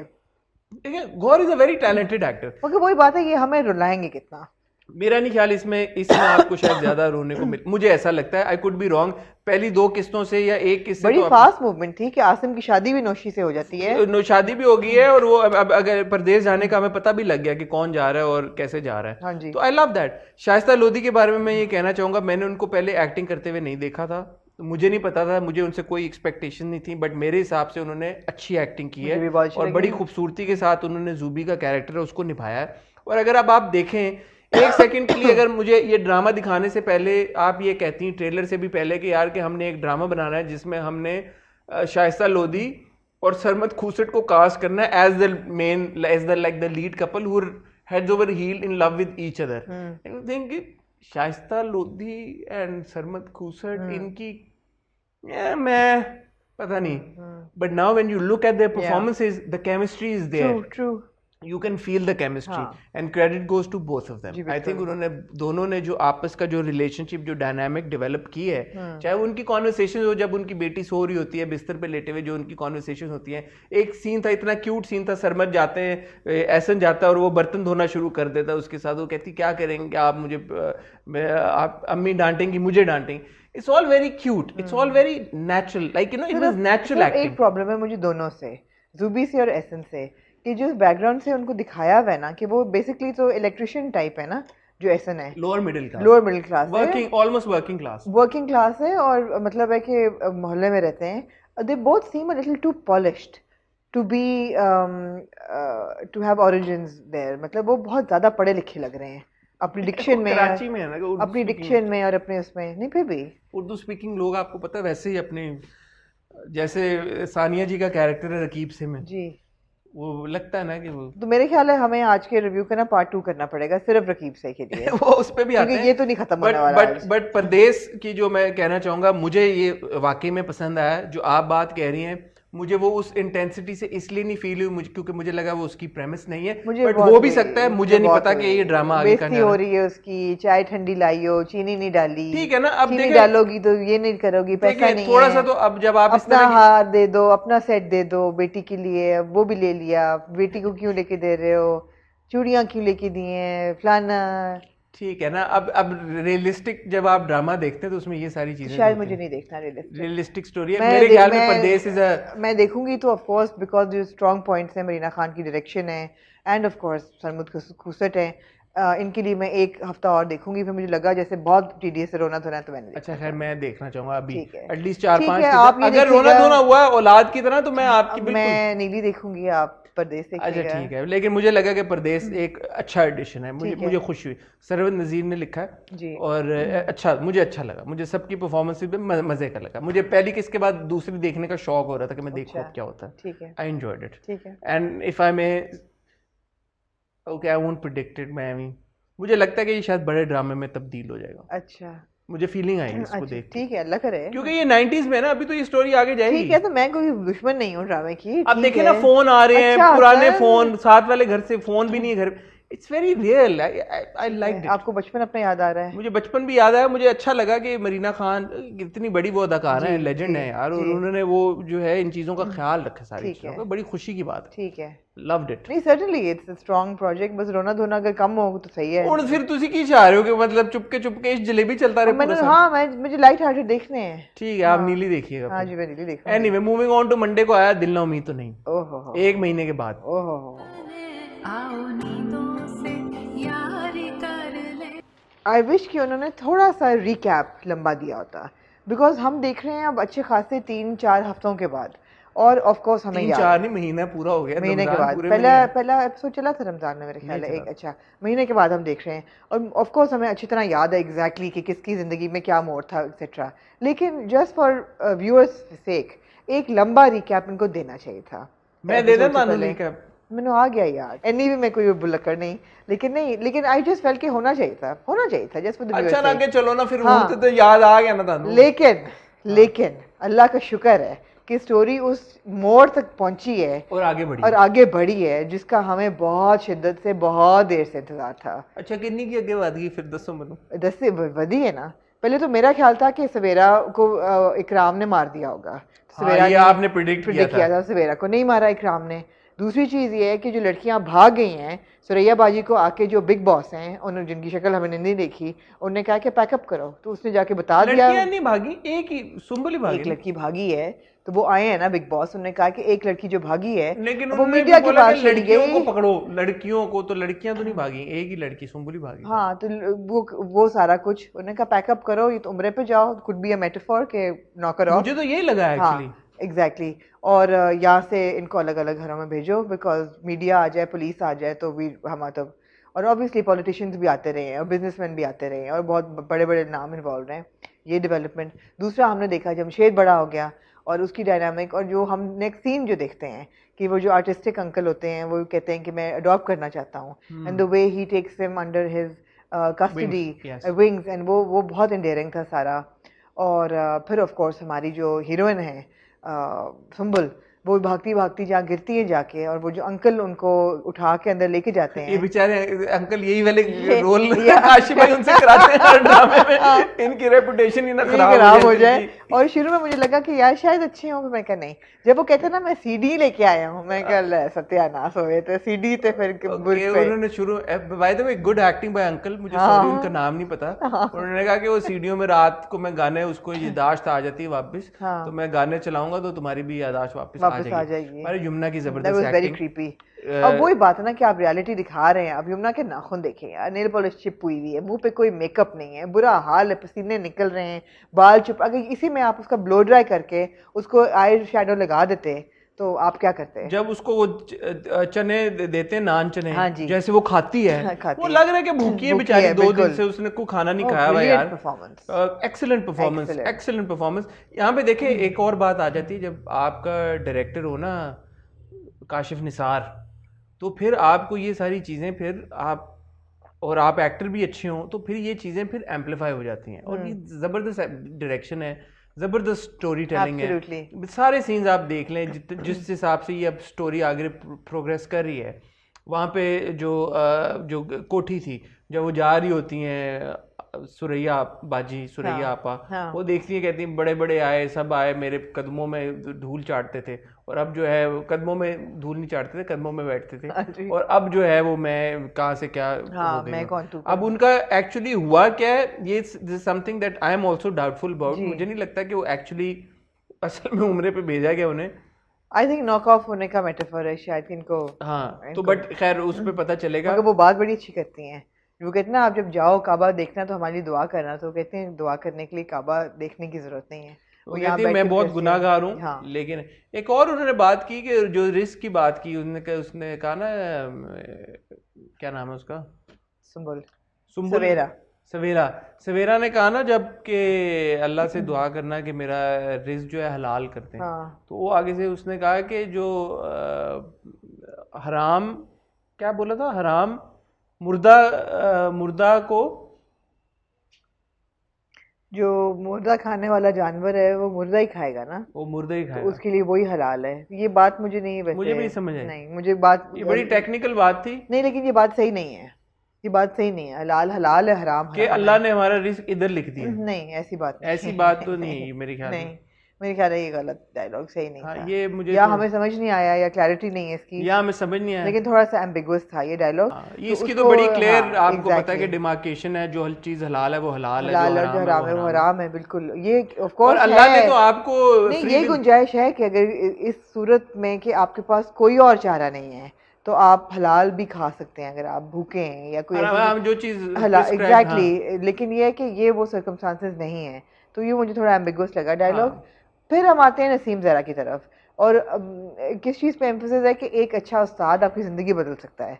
जो कोच आती है और वो कहती है कि तुम अपनी वर्जिश मत छोड़ना, अपने खाने पीने पे करो, एक्सरसाइज करती रहो, जब तुम कॉलेज और घर पे पढ़ो, माँ भी कहती है घर पे प्राइवेटली बाप से छुप के पढ़ो, कॉलेज जाओगी तो you will always once a leader always a leader. और वो इनकरेज करती है, और फिर हम देखते हैं कि फिल्मों की तरह भागते भागते between the wickets Naseem Zehra जवान हो जाती है, बिल्कुल। और अब हमें पता है कि नईम शेरवानी साहब का रिश्ता होना आ जाना है फिर। आहो, हाँ जी।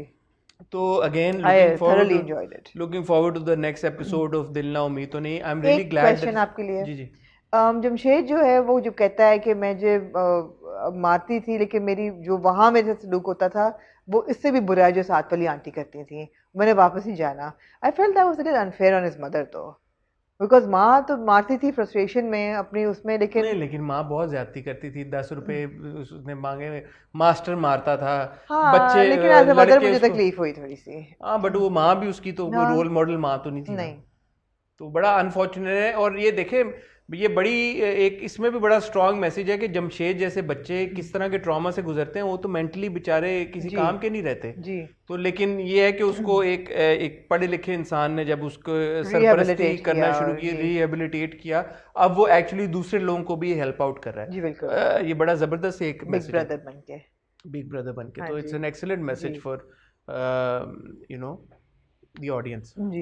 Anyway, moving on to जी, मंडे के ड्रामे हो गए, संडे के हो गए, ट्यूसडे को आता है क़यामत जी। मूव ऑन कर जाए, मैं नहीं देखूंगी दोबारा, मैं between bad performances and clichés it's becoming too much यार। ये and 39 episodes it's too much। मुझे ये बताएं, ये ज्यादा मैं बाद में भी नहीं करना चाहूंगा, ये इफ्रा के कैरेक्टर को आप क्या दिखा रहे हैं? मैं डायरेक्टर अली फैजान से पूछना चाहूंगा, मतलब क्या दिखा रहे हैं आप? ये क्या है? ये इफ्रा का कैरेक्टर क्या है? एक तरफ वो इतनी ट्रॉमेटाइज्ड है, वो बिल्कुल आप जैसे कहती हैं अनहिंज्ड हुई हुई है, बैठी हुई है, वो बिल्कुल है कि किस जोन में है। दूसरी सेकंड वो नीचे उठ गई है, वो कॉमिकल टाइमिंग उसकी शुरू हो गई है, कॉमेडी करना शुरू हो गई है, खाला को लेके उधर चली गई है, उसको बेवकूफ बनाना शुरू कर दिया है। वो अरूज के साथ बैठ के केक खा रहा था, वो कह रही है मैंने तो हॉस्पिटल जाना है अभी। ये क्या किया आपने इफ्रा के कैरेक्टर के साथ? अच्छा, बात ये कि आप रिडेम्पशन चाहते हैं ना, कैरेक्टर के साथ बुरा हुआ है तो आप चाहते हैं कि वो बदला ले और उसको उसके साथ हक मिले, जस्टिस मिले। एक होता है जस्टिस को आप नेक्स्ट लेवल पर ले जाते हैं कि आपको फिर वो किरदार भी बुरा लगना शुरू हो जाता है। तो जिस तरह वो सास के हाथ से जूस निकाल देती है, हमें ये बदतमीजियाँ आएंगी। अब अच्छे किरदार से आप एक्सपेक्ट नहीं करते, जस्टिस जरूर हो, जस्टिस उसको मिल गया, पैसे मिल गए, जायदाद मिल गई। नादरा बेचारी ने उसके साथ क्या किया जो उसके साथ ये कर रही है? और मुझे एक बात बताएं, या तो आप ये ट्रिवियल चीज़ें आप सोच लें कि आपको मैटर ही नहीं करती, कि आपको बिल्कुल मैटर नहीं करती, और आप ये कह लें कि ऑडियंस बेवकूफ़ है और हमने ये इन चीज़ों का करना ही नहीं है। नादरा अगर खाना बना रही है, उसको कट लग गया है, उसने पट्टी बांध ली है, इफ्रा गाड़ी में बैठने के बाद इतनी बड़ी पट्टी उसके हाथ में देख रही है। ओ भाई, खाना बनाया, खाना खाया साथ में बैठ के, नादरा फयाज के घर में पट्टी ढूंढी कहाँ से, पट्टी की कैसे उसने, पट्टी गाड़ी में बैठ के पट्टी आपको कैसे all over the place. What is this यार? मतलब इट जस्ट शोज कि you don't care about the audience. It's a very trivial thing, और it just shows that you don't care. 39th episode तो सना ने रो के बाद। अच्छा, वो जो सना है, इफ्रा सीढ़ियां उतरती है, मैं अब्बा के घर जा रही हूँ, सना सो रही है। अबे सना सो रही है, यहाँ पे बच्चा सोता है, बंदा मतलब नीचे पॉटी करने नहीं जा सकता ये बच्चा उठ जाता है पीछे से, वो कहती मैं वो अब्बा के घर जा रही हूँ। जितनी ट्रैफिक है, जहां से डिफेंस है वो जहां कहीं पे भी जाती है, चलो अगर शहबाज से शाहीन पे भी जा रही है, अगर 15-20 मिनट तो लग ही जाते हैं उसको। सभी क्या 15-20 मिनट जा रहे हैं, उधर गई है, घंटा 2 घंटा बैठेगी, फिर आएगी, 3-4 घंटे मतलब सना सोती रहेगी। सना रोती है या सना सोती है और कुछ नहीं करती। ना सना वो खाती है कुछ ना, या उस बेचारी को हॉस्पिटल के चक्कर लगते हैं या उसको टीका लगाना होता है। What is Ifra doing with Junaid Jamshed, क्या नाम है, जेदी आ गया उन्हें क्या गिटार लेके आया है, गिटार लेके आया इथे बैग उन्हें गिटार बजाना शुरू छड्डो जी परा मरो हुन, वो performances were also very bad. No, सिर्फ एहसन खान की जो परफॉर्मेंस है, इवन व्हेन ही सेज कि मुझे डर लग रहा है मुझे, आई थिंक एहसन ने एक शुरू से लेके एंड तक जस्टिस किया अपने किरदार के साथ। अदर देन दैट क़यामत में बट बिटवीन इफ्रा एंड राशिद उनकी भी पूरी रिलेशनशिप एक कैरिकेचर बन गई है अब। कुछ क्या है ये, क्या व्हाट इज दिस और मैं अगले हफ्ते नहीं देखूंगी, this too much to watch now. What is this, can we move on? Tuesday Wednesday को आता है जी नया ड्रामा शुरू हुआ, आजमाइश जी, जिसकी एक और मेगा एपिसोड थी। Complete cringe fest. शुक्र है आपने कुछ तो एग्री किया। ऑल ड्यू रिस्पेक्ट शुक्र है आपने एग्री किया। With all due respect to everybody involved जी, आई थिंक ये जो 90s में 80s में आप फंसे में है कि हवाएं चलना शुरू हो गई हैं, बाल उड़ना शुरू हो गए हैं, इतने क्लोज अप, इतने slow mo, I mean come on. और जो परफॉर्मेंसेस थी, स्टीरियोटाइप्स देखे ना सर आप, जो खातून जो स्टेप मदर है, सर पे दुपट्टा है, मिस्कीन सी वो कर रही हैं, तो वो उन पे जुल्म होगा, वो शरीफ होंगी।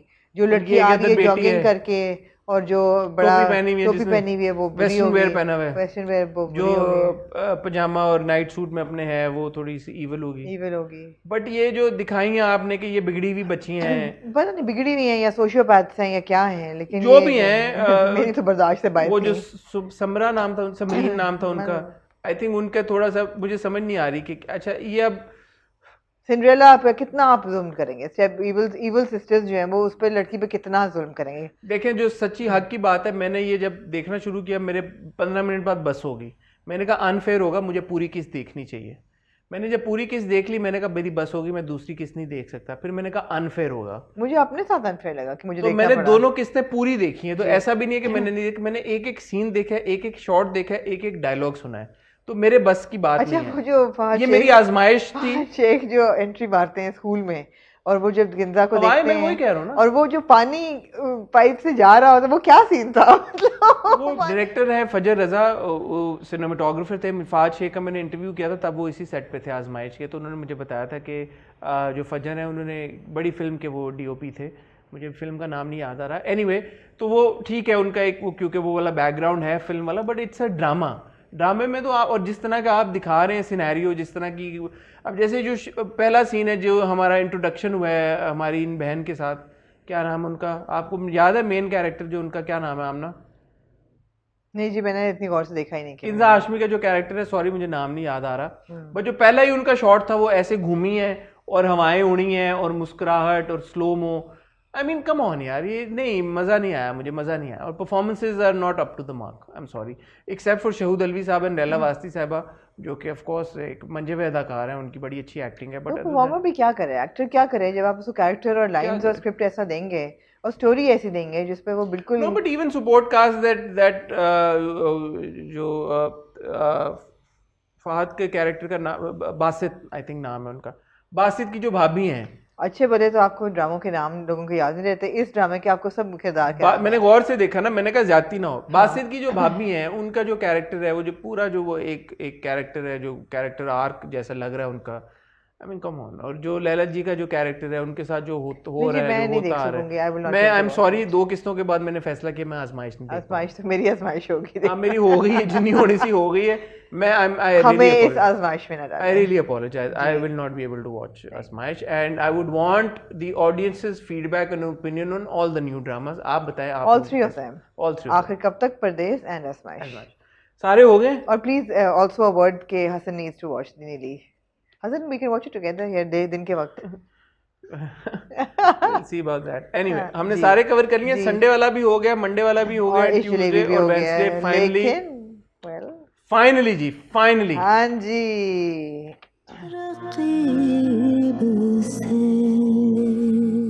Raqib Se. And now we have seen both the episodes, Wednesday और थर्सडे वाली, 21वीं और 22वीं किस्त के देखने के बाद हम ये रिव्यू करने जा रहे हैं। जी हाँ।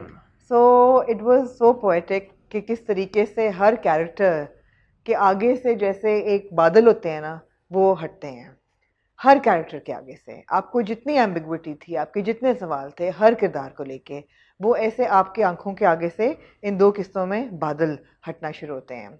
और जितने कैरेक्टर्स हैं उनकी एक दूसरे के आगे की जो बादल होते हैं या जो शक होते हैं या जो सीक्रेट्स होते हैं वो हटना शुरू होते हैं। I mean, हम अमीरा को जिस तरीके से देखते हैं, we have not seen Amira like that before. और वो इतनी काशिफ निसार की डायरेक्शन, स्टोरी तो खैर जो है वो जो मौत की बात कर रही होती है और वो जो शेर पढ़ रही होती है, वो जो बैठती है और एक फोरग्राउंड में एक ब्लरी सी आपको छुरी नज़र आती है और आपको इंस्टेंटली पता होता है कि यार ये करेगी कुछ इस छुरी के साथ, she is going to pick this up. और नेक्स्ट सीन में वो भागी हुई इंशा आती है कि उसने अपनी काट ली है। आप सिनर्जी देखें, आइडियाज़ की मेटाफॉर्स देखें आप। वो सकीना बाल्टी लेके आती है, वो खून साफ कर रही है, वो it takes her 20 years back to Mansoor Ahmed blood. वो कहती है वो खून था, वो साफ नहीं, अब मैं ये साफ कर रही हूँ। फिर जिस तरीके से हाजरा और सकीना बैठ के रोते हैं, बादल हटते हैं। मकसूद साहब और हाजरा का जो सीन होता है, Maqsood sahab sees Hajra, we see him see Hajra for the first time. वो उसको हाथ लगाते हैं, उसके सर पे हाथ रखते हैं और वो कहते हैं कि तुम फिर मतलब मैं गलत हुआ बिकॉज मेरी ज़िंदगी में तुम ही ठीक थी और तुम अपने आप को गलत कह रही हो, तो फिर इसका मतलब है मैं गलत हुआ। And he was like you never tried कि तुम सकीना की याद मिटाओ। तुम्हें इसको इतना गिल्ट था, ये इंशा से वो कहता है कि वो इतने गिल्ट में थी कि उसने कभी कोशिश ही नहीं की अपनी जगह बनाने की। उसको ये था कि मुझे मिल जाए, लेकिन मुझे वो चाहिए ही नहीं था जो उसका ख्याल था।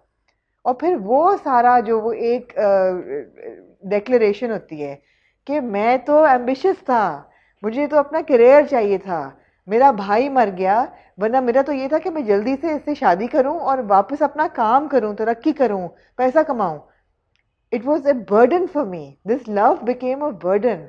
ओ my God, can you imagine कि किसी पे कितना बोझ हो अगर 20 साल की मोहब्बत, जो लोग आपकी मोहब्बत के कसीदे पढ़ रहे हैं, वो आपके लिए बोझ हो।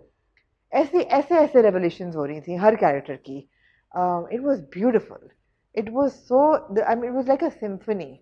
अब वो तो ना कई ड्रामे आपके होते हैं, अगर आप म्यूजिकली उनको एनालाइज करें तो ये एक हार्प था, हार्प की तरह ये बज रहा था, टिंग आराम आराम से। कई होते हैं परकशन क़यामत जैसे कि वो ढोल की तरह ढब ढब ढब ढब बजता है भाई। बात यह है कि इसके भी 2 एस्पेक्ट्स हैं। एक तो है परफॉर्मेंसेस जी, और मैं शुरू दिन से हम बात करें सारी परफॉर्मेंसेस की और सबको बहुत क्रेडिट जाता है, सबकी बहुत तारीफ बनती है, सबको बहुत सारी पप्पियाँ बनती हैं, बट हदीका जी और सानिया जी, हदीका जी का वो जो सीन है, जो वो खून आपने बात की कारपेट से वो साफ करी, goose bumps, I cried with Sakina. It's never happened, it's very rare कि मैं किसी कैरेक्टर के साथ इमोशनली उस लेवल पे कनेक्ट करूं। And credit goes to Hadiqa ji. I think जिस हिसाब से उन्होंने सकीना को क्रिएट किया है, उसमें जो उन्होंने अपना आप उसको लेंड किया है, it must have been so difficult and so challenging for her to do these kinds of scenes. यार आप देखें, वो एक व्यूवर के ऊपर इतना टोल ले रहे हैं तो उस एक्टर के लिए कितना मुश्किल होगा। उसके फ़ौरन बाद जो सीन है वो इस्त्री लगी हुई नहीं है पीछे, एंड देन जो सकीना के दिमाग में बल्ब जला उस वक़्त कि यार कि मैं बेवकूफ़ हूँ, मुझे तो इन चीज़ों में मुझे एहसास ही नहीं इन चीज़ों का। बी गुल की बंदा क्या तारीफ करे कि बी गुल ने हर एक कैरेक्टर को, सॉरी करें पहले, किसको सॉरी करें, किस चीज़ का, बी गुल को भी और मुझे भी, किस चीज़ के लिए? आप हम सब औरतों को सॉरी करें। क्यों? जो आपने कहा कि राइटिंग फ्लॉ था, ये वो तो अभी भी है। नहीं है सर, इंशा पैदा हुई उनके वालिद साहब को फांसी होने के 1.5 महीने के बाद जी, 1.5 महीने के बाद पैदा हुई ना। मकसूद साहब कब मिले उनके वालिद को? मंसूर अहमद के कत्ल के बाद, जो कि 20 साल पहले हुआ। तो इंशा is still 20 years old or less than 20 years old. It doesn't still clarify anything as far as Insha's age is concerned. हाँ, of course Insha is adopted, not adopted. Insha is I think साल एक मिल जाता है इंशा को। She gets a year. 20 की वो story है, 20 साल पहले ये हुआ, 20 साल पहले ये हुआ, अगर 20, तो उसी की मैं बात करूं कि या तो वो आप उसको देख लें फ्लॉ, या आप ये समझें कि ये 20 साल ऐसे है जैसे 20 और नहीं, क्यों हसन, 20 साल पहले तो सकीना और मकसूद साहब का इश्क हुआ और मंसूर अहमद मर गया। मंसूर अहमद मरा तो उसी वक्त वो जेल चले गए, जेल में 4 साल रहे। हाँ, जेल में 4 साल रहे। जेल में निकलने के 1.5 महीने बाद वो पैदा हुई। ये 1.5 उनके मरने के बाद पैदा हुई ना? नहीं, मरने के बाद नहीं, जेल उसने कहा जेल में जो मगर जेल में 4 साल वो रहे हैं, 2 साल मिले ना। उसने कहा कि 1.5 महीने मेरे बाप के 1.5 महीने के उनको फांसी होने के 1.5 महीने के बाद तुम पैदा हुई, और फिर जब मकसूद साहब जेल से निकले तो उन्होंने शादी की, और 2 साल तक वो अपने भाई से नहीं मिले। जेल से निकलने के बाद 2 साल तक वो अपने भाई से नहीं मिले। हाँ। तो जब 2 साल बाद वो मिले होंगे तो उस वक्त 20 साल पहले सकीना और उसकी इश्क था। मंसूर अहमद जब फौत हुआ उसके 4 साल उन्होंने जेल में गुजारे, उसके बाद वो जेल से निकले। जेल से निकलने के 1.5 महीने बाद उसका मियाँ उसको छोड़ के जा चुका था, शी वॉज प्रेग्नेंट, और फिर वो पैदा हुई। मेरी बहन, जब वो कहते हैं 20 साल पहले, तो 20 साल में जहर के 4 साल इंक्लूड हो गए ना? नहीं, लेकिन टाइमलाइन की मेक सेंस है मेरे हिसाब से। Timeline doesn't make sense. अच्छा नहीं, बट एनीवे ठीक है। जो मैं बात कह रहा था, आप कहाँ से कहाँ मुझे ले गई हैं। बी गुल ने जो कैरेक्टर्स थे उनको किस खूबसूरती के साथ पहले दिन से वो लेके चली हैं कि आप सोचते जा रहे हैं कि क्या है क्या है क्या है क्या है, और फिर जिस हिसाब से वो खोलती जा रही, और एंड में जब खोला, मकसूद sahab was never even that deeply in love with Sakina. बिल्कुल। मकसूद साहब की जो किस्से कहानियां हम पहले किस्से सुनते आ रहे हैं, अमीरा जो सुन के बड़ी हुई है, और अमीरा जो सुन के समझ रही है कि प्यार पता नहीं किस बला का नाम है, और जिस वजह से उसको मंसूर साहब से इश्क हो गया। मंसूर साहब तो वो इंसान है ही नहीं जो अमीरा को मकसूद साहब नजर आ जाते हैं। अमीरा की आंखों के आगे भी हमें भी नजर आए, अमीरा को भी नजर। Maqsood sahab was just another Abdul. No no no no no no no, he in his own words, no no no no, he was very ambitious. He was marrying Sakina because it was his moral, he thought it was his but moral he had responsibility. principles it was his duty. Principles थे उनके। नहीं तो फिर principal थे उनके। फिर उन्होंने जो डिसीजन लिया उन्होंने फर्ज समझ के उस डिसीजन को उनको निभाया। अच्छा, मकसूद साहब deeply flawed, nothing wrong with it, but deeply flawed character, जो शुरू दिन से लोग कह रहे थे कि पॉइंट आउट क्यों नहीं आप करते कि वो यूं है तो वो यूं है, अब आपको खुद ही क्लैरिटी मिल गई। अच्छा, मुझे तो इंसान का इंसान होना फ्लॉड नहीं लगता, वो इंसान है, वो मुझे डीपली फ्लॉड नहीं लगते। नहीं, वो आप एक फिलोसॉफिकल अगर डिस्कशन में जा रही तो वो है नहीं है ना, वो फ्लॉड तो है। मतलब एक चोर भी तो फिर आप ना फ्लॉड होता है ना, फिर आप कहें कि वो चोर इंसान है, फिर तो मुझे उसका फ्लॉड होना नहीं समझ। ऐसी क्या चोरी की है मकसूद साहब ने? किसके साथ? मकसूद साहब ने एक औरत के साथ शादी की, बहुत बड़ा एहसान कर दिया, लेकिन अगर उस जो कि इंशा उनके साथ वो पूरी कॉन्वर्सेशन कहती है और इंशा उसको कहती है, तो आप उनको अगर एक हाईली इनसिक्योर औरत, किसी कोई कमजोरी को आप कह रहे हैं फ्लॉ है, उसको माफ नहीं करो। किसको? मैंने कब कहा कि माफ नहीं करूं? मैं कह रहा हूं, मैं सिर्फ पॉइंट आउट करूं कि वो फ्लॉड इंसान थे। लेकिन आप कह रहे हैं डीपली फ्लॉड नहीं। तो डीपली फ्लॉड थे वो। एक औरत के साथ उन्होंने शादी की, और एक औरत इतनी हाईली इनसिक्योर है कि सारी उम्र उनके एहसान तले दब के रह रही है। उन्होंने भी तो उस औरत को नहीं हाथ दिया ना बढ़ा के और निकाला उस एहसान के बोझ के तले से। कहाँ निकाला उन्होंने? एक औरत है, एक औरत इतनी मजलूम है, उस बेचारी का मियाँ उसको छोड़ के चला गया एक बच्ची के साथ, बाप फांसी चढ़ गया उसकी माँ को कत्ल करने के इल्जाम में। You realize and you understand यार कि इस बेचारी आप चाहते हैं कि वो फरिश्ता होते हैं? फरिश्ता नहीं होते, उनको अटेंशन दे सकते थे, चलो ना भी देते। छोटी बच्ची को अगर उन्होंने प्यार दे देते तो क्या जाता, उन्होंने नहीं दिया प्यार, तो ठीक है, इसमें कोई बुराई नहीं है, बट वो है वो ऐसे। ठीक है। Hajra on the other hand flawed इसलिए है क्योंकि वो भी एहसान तले जो उन्होंने कहा मकसूद अहमद ने इंशा को कि मेरे जख्म को कभी भरने ही नहीं दिया। जब भी भरने लगता था खुरच देती थी, नोच देती थी, खून वापस निकाल देती थी मेरा। वो भी बिल्कुल जायज बात है कि हाजरा ने अपने आप को या मकसूद साहब को इस पेडिस्टल पे रख दिया कि यार कि उन्होंने मेरे लिए पता नहीं क्या ये कुर्बानी दे दी, कि उसने ना कभी उनको एज ए ह्यूमन बीइंग देखा, जो आप बात कर रही हैं, ना मकसूद साहब ने हाजरा को एज ए ह्यूमन बीइंग कभी देखा। ह्यूमन बीइंग देखने की बात यह कि अगर किसी के कोई फ्लॉज है और आप उनको दूर कर सकते हैं तो आप करें। अगर आप उनको वो कर सकते, ओवरसी कर सकते हैं, ओवरलुक कर सकते हैं तो आप करें, बट उन दोनों ने एक दूसरे की इन चीजों को ओवरलुक नहीं किया। मेरे ख्याल है उन्होंने ओवरलुक किया, लेकिन उसको ठीक करने की कोशिश नहीं की, एफर्ट नहीं की। सर्कमस्टेंशियल ओवरलुक अगर किया होता तो फिर उसको ठीक करने की एफर्ट की होती ना। नहीं, उनका हर एक का कोर फर्क होता है ना। मकसूद साहब का उनका करियर था, उनकी एम्बिशन थी, वो तो चली गई, उसके साथ उनका इंटरेस्ट लेवल भी चला गया। ऑफ कोर्स दूसरी तरफ सकीना वो ये रियलाइज करती है यार कि मैंने सारी उम्र दूसरों के ट्यून्स के ऊपर नाचा है, मैंने अपना दिमाग कभी इस्तेमाल किया नहीं है। मकसूद साहब ने ये कहा तो मैंने ये कर दिया, रफीक अली ने ये कहा तो मैंने ये कर दिया, वापस मकसूद साहब। आप देख रहे हैं कि हाजरा और सकीना में सिमिलैरिटी कितनी है, बहुत है। वो कहती कि ये होगा तो फलाना फलाना फलाना फलाना फलाना, तो इंशा कहती है और हाजरा का क्या, अपने बारे में क्यों नहीं सोच रही, हर एक का सोचा। और सकीना के साथ भी यही बात होती है, उसकी वो अमीरा कहती है ना अपना सोचा ही नहीं, मतलब। लेकिन अब ये देखें आप बी गुल की काम की खूबसूरती उनकी राइटिंग की कि उन्होंने एक औरत को, जो हम हमेशा बात करते हैं डोमेस्टिक वायलेंस का वो शिकार रही, डोमेस्टिक अब्यूज़ उसने सही 20 साल उसने मारें खाई, उसका कंक्लूजन क्या हुआ एंड में, हो गई ना उसको रियलाइजेशन होती हुई दिखाई है। और दूसरी तरफ ये भी दिखाया कि जो वो बंदा था जो उसके साथ ये कर रहा था, इवन तो वो रिफॉर्म हो गया, हो भी जाता है, वो आगे कहता है यार मैंने ये ज़मीन के कागजात हैं, उनको बोलो कि मुझे नहीं चाहिए, मुझे नहीं चाहिए ज़मीन। पेश इमाम ने कहा मुझे कि ये अब मेरी नहीं थी, मैंने उसको कहा कि ये मेरी कभी थी नहीं, मेरी कभी महरम था ही नहीं कभी इसका, आपने उसको दिखा दिया। अब टिपिकली आप देखेंगे यार चलो ठीक है रिफॉर्म हो गया, वापस भेज दो, चलो सुलह सफाई करा दो, बट नहीं, अब उसके पास नहीं जा सकती वापस, उसकी तलाक हो गई है, खत्म हो गई। Window close. सीन बहुत अच्छा था। रफीक अली आपको अगेन नजर आता है कि रफीक अली भी फ्रॉड था ना, लेकिन इंसान है, मारता था लेकिन इश्क था उसको, इश्क था, उसको सच्चा इश्क था, और अब उसको हर तरफ नजर आती है। Brilliant performance by Saqib Sameer yet again. So I love how the daughters have become the strength for their mothers both. एक वो, मैं तो उस सीन में रोई थी जब हाजरा और इंशा आपस में बात कर रहे होते हैं और वो रोती है, और फिर मैं भी रोई थी क्योंकि वो इतना टचिंग सीन था।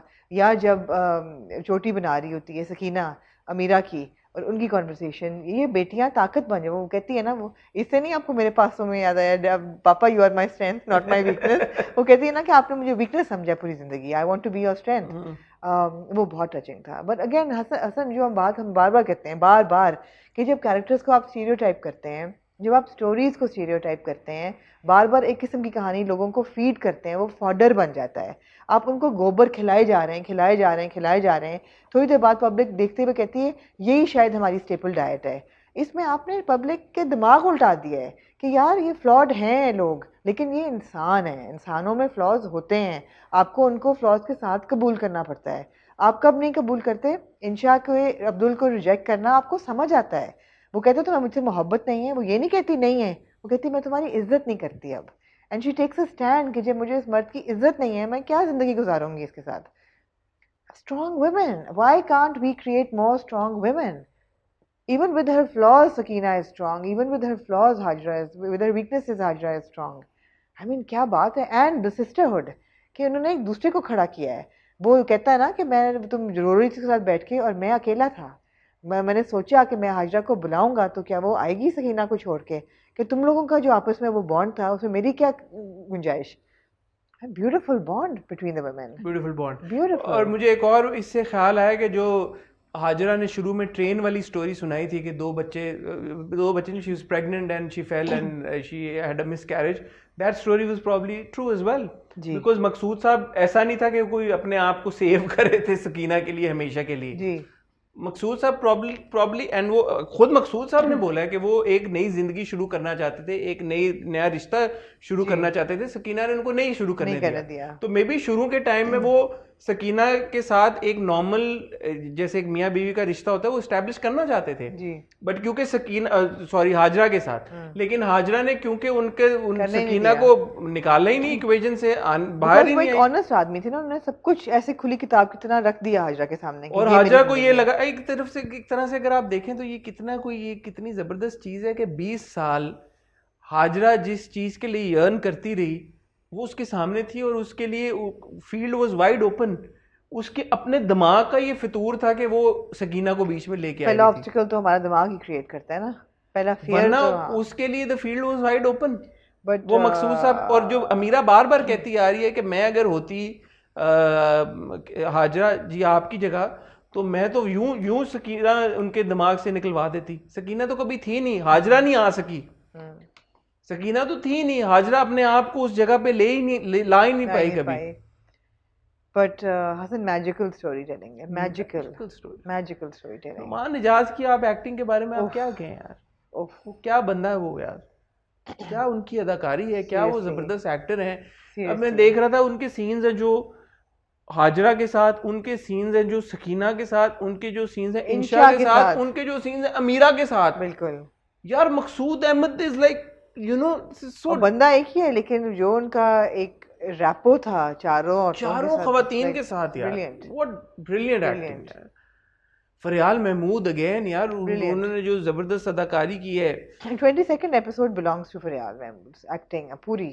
I think that be unfair, it belongs to every single, मतलब नहीं, the 21st episode was all about Hajra and Sakina. मकसूद साहब of course Amana Jaz is in both, but फरियाल की जो पूरी वो डिलीवरी थी, and again that scene with her mother, brilliant. Even that scene with Abdul towards the end, Hamza Suhail की acting जबरदस्त, and how can we forget हमारे सलमान शाह साहब। अच्छा, उन्होंने जो कमरा बुक कराया और कहा कि तुम मत आना, वो किस चीज के लिए कराया है? कोई होगा पॉलिटिकल, कोई लग रहा है पॉलिटिकल लग रहा है आपको, या कोई फैमिली पर मुझे लग रहा है? नहीं ऑब्वियसली पॉलिटिकल, फैमिली भी हो सकता है, but there has to be a relevance in the story. Random नहीं हो सकता ये, मे बी परहैप्स। मैंने सोचा कि क्या हो रहा है, रैंडम नहीं हो सकता। परहैप्स मुझे लगा था शायद 22वीं किस्त आखिरी किस्त होगी, मुझे भी ऐसा लगा था, लेकिन मेरे हाल अगली किस्त आखिरी है। शायद हो सकता है कि अगली हो, या शायद हो सकता है 2 किस्तें हैं क्योंकि हर हफ्ते 2 आती हैं, तो हो सकता है 23वीं और 24वीं किस्त 2 और हों, मुझे नहीं पता। इस हफ्ते वैसे एक ही आई है, तो गलती से लीक हो गई थी। नहीं, जुमरात को आनी है ना अभी, जो हमने देख ली है। हाँ, हमने बुध को देख ली क्योंकि हम थर्सडे को रिकॉर्ड कर रहे हैं, बट ये थर्सडे को वैसे भी एयर होनी थी, राइट, जहाँ तक मेरी I will miss Raqib से when it ends. I will miss it as well. मैं आपकी वो आप कह रही थी ना उस दिन कि ये 16-17 एपिसोड में रैप अप हो जाना चाहिए था, नहीं मेरे ख्याल में इसको इतनी किस्तें चाहिए थी। ठीक है, I have no complaints. No complaints at all. Excellent drama, excellent performances. Credit goes to every single, not just actor but every single team member जी बिल्कुल of this drama. बिल्कुल। काशिफ भाई, बीगुल, the entire cast. Team effort के बगैर नहीं है ये जादू बनता, ये मैजिक नहीं बनता बगैर टीम एफर्ट के, बन ही नहीं सकता, बन ही नहीं सकता। वेल डन यार, वेल, क्या ड्रामा बनाया। ये अभी खत्म हो लेने दें, अब आपने ऐसे रैप अप किया जैसे क्या ड्रामा बनाया यार, इसकी हर किस्त के बाद ऐसे लगता है कि एक स्पीच होनी चाहिए एंड। बिल्कुल बिल्कुल, जबरदस्त ड्रामा, बहुत जबरदस्त जी। ठीक है जी, शरबत कैसा था हसन? जबरदस्त आमना, बहुत शुक्रिया आपका, आपने घर का था वैसे केरी का शरबत, बहुत जबरदस्त शरबत था, बहुत मजा आया पी के, आई फील फ्रेश। अगर आप चाहें तो 1.5 घंटे का और रिव्यू मैं निकाल सकता हूँ, आप बचा के रखें मेरे। हमने किस्तें तो आज पूरी कर ली है ना, कुछ मेरे ख्याल है, I don't think we have left anything, कुछ छोड़ तो नहीं दिया ना हमने। बुध को रकीब से और आजमाइश ही आता ना अब। हाँ जी, और क़यामत की एक किस्सा थी, मुझे जो लिस्ट आपने दी मैंने देखी, क़यामत भी हमने देख लिया और आजमाइश भी, अगले हफ्ते हम क़यामत में देखेंगे, अगले हफ्ते देखेंगे कि क्या होता है, अगला हफ्ता तो आएगा। ठीक है, ठीक हो गया जी, ये था आज का हमारा हॉट रिव्यू का एपिसोड। 3 नए ड्रामे शुरू हुए, जैसे कि हम रिव्यू के बीच में आपको कह रहे थे कि आपने तीनों के ऊपर अपना फीडबैक हमें ज़रूर देना है। आखिर कब तक, परदेस और आजमाइश, इनमें से आखिर कब तक के बारे में we on the fence. Pardes I would really love to watch, Amna भी 1-2 हफ्ते लेके डिसाइड अगर मेगा एपिसोड ना हो और एक किस्त हो हर हफ्ते तो मैं देख लूं जी, मैं आखिर कब तक भी देखना चाहूंगी, आखिर कब तक, और परदेस हम डेफिनेटली देखना चाहेंगे। आजमाइश तो हमने ऑलरेडी कॉल ले ली है कि हम नहीं देखेंगे।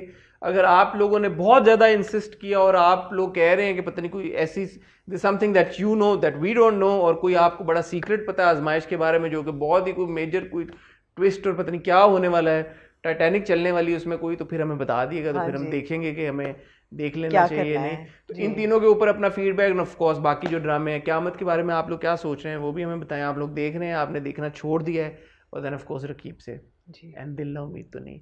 मैं और आमना आपसे मिलेंगे इंशाल्लाह मंडे को नहीं, सैटरडे को, कल with a special edition of hot bytes, क्योंकि हॉट बाइट्स इस हफ्ते हम वेंसडे को कर नहीं सके।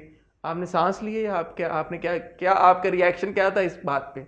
नहीं कोई रिएक्शन नहीं। एक बड़े इंपॉर्टेंट टॉपिक के ऊपर हम हॉट बाइट्स करने का सोच रहे थे काफ़ी अरसे से, उसके ऊपर हम बात करेंगे कल इंशाल्लाह। वो आपको हॉट बाइट्स का सेशन देखने को मिलेगा, शायद आपको इतवार को कोई इंटरव्यू देखने को मिल जाए। अगर कोई इंटरव्यू हो गया और आपको देखने को मिला तो वो उसकी खबर सबसे पहले आपको हम इंस्टाग्राम पे देंगे, तो मुझे और आमना को इंस्टाग्राम पे फॉलो करें ताकि आपको पता लगे कि किसका इंटरव्यू कब आने वाला है। और उसके बाद इंशाल्लाह मेरी और आमना की आपसे मुलाकात होगी मंडे को with another episode of Hot Review जिसमें आमना नीली को देख लेंगी और मैं नीली को नहीं देखूंगा. But there'll be Dunk, there'll be Fitur, there'll be पहली सी मोहब्बत, there'll be रक्से Bismil, there'll be खुदा और मोहब्बत. Shenai is also not happening on Thursday now. I don't know. Is it? We don't know where Shenai has gone. अगर आप लोगों को पता है Shenai कहाँ शिफ्ट हुआ है तो हमें जरूर कमेंट सेक्शन में बता दिएगा. Thank you very much. Love you always and inshallah see you soon.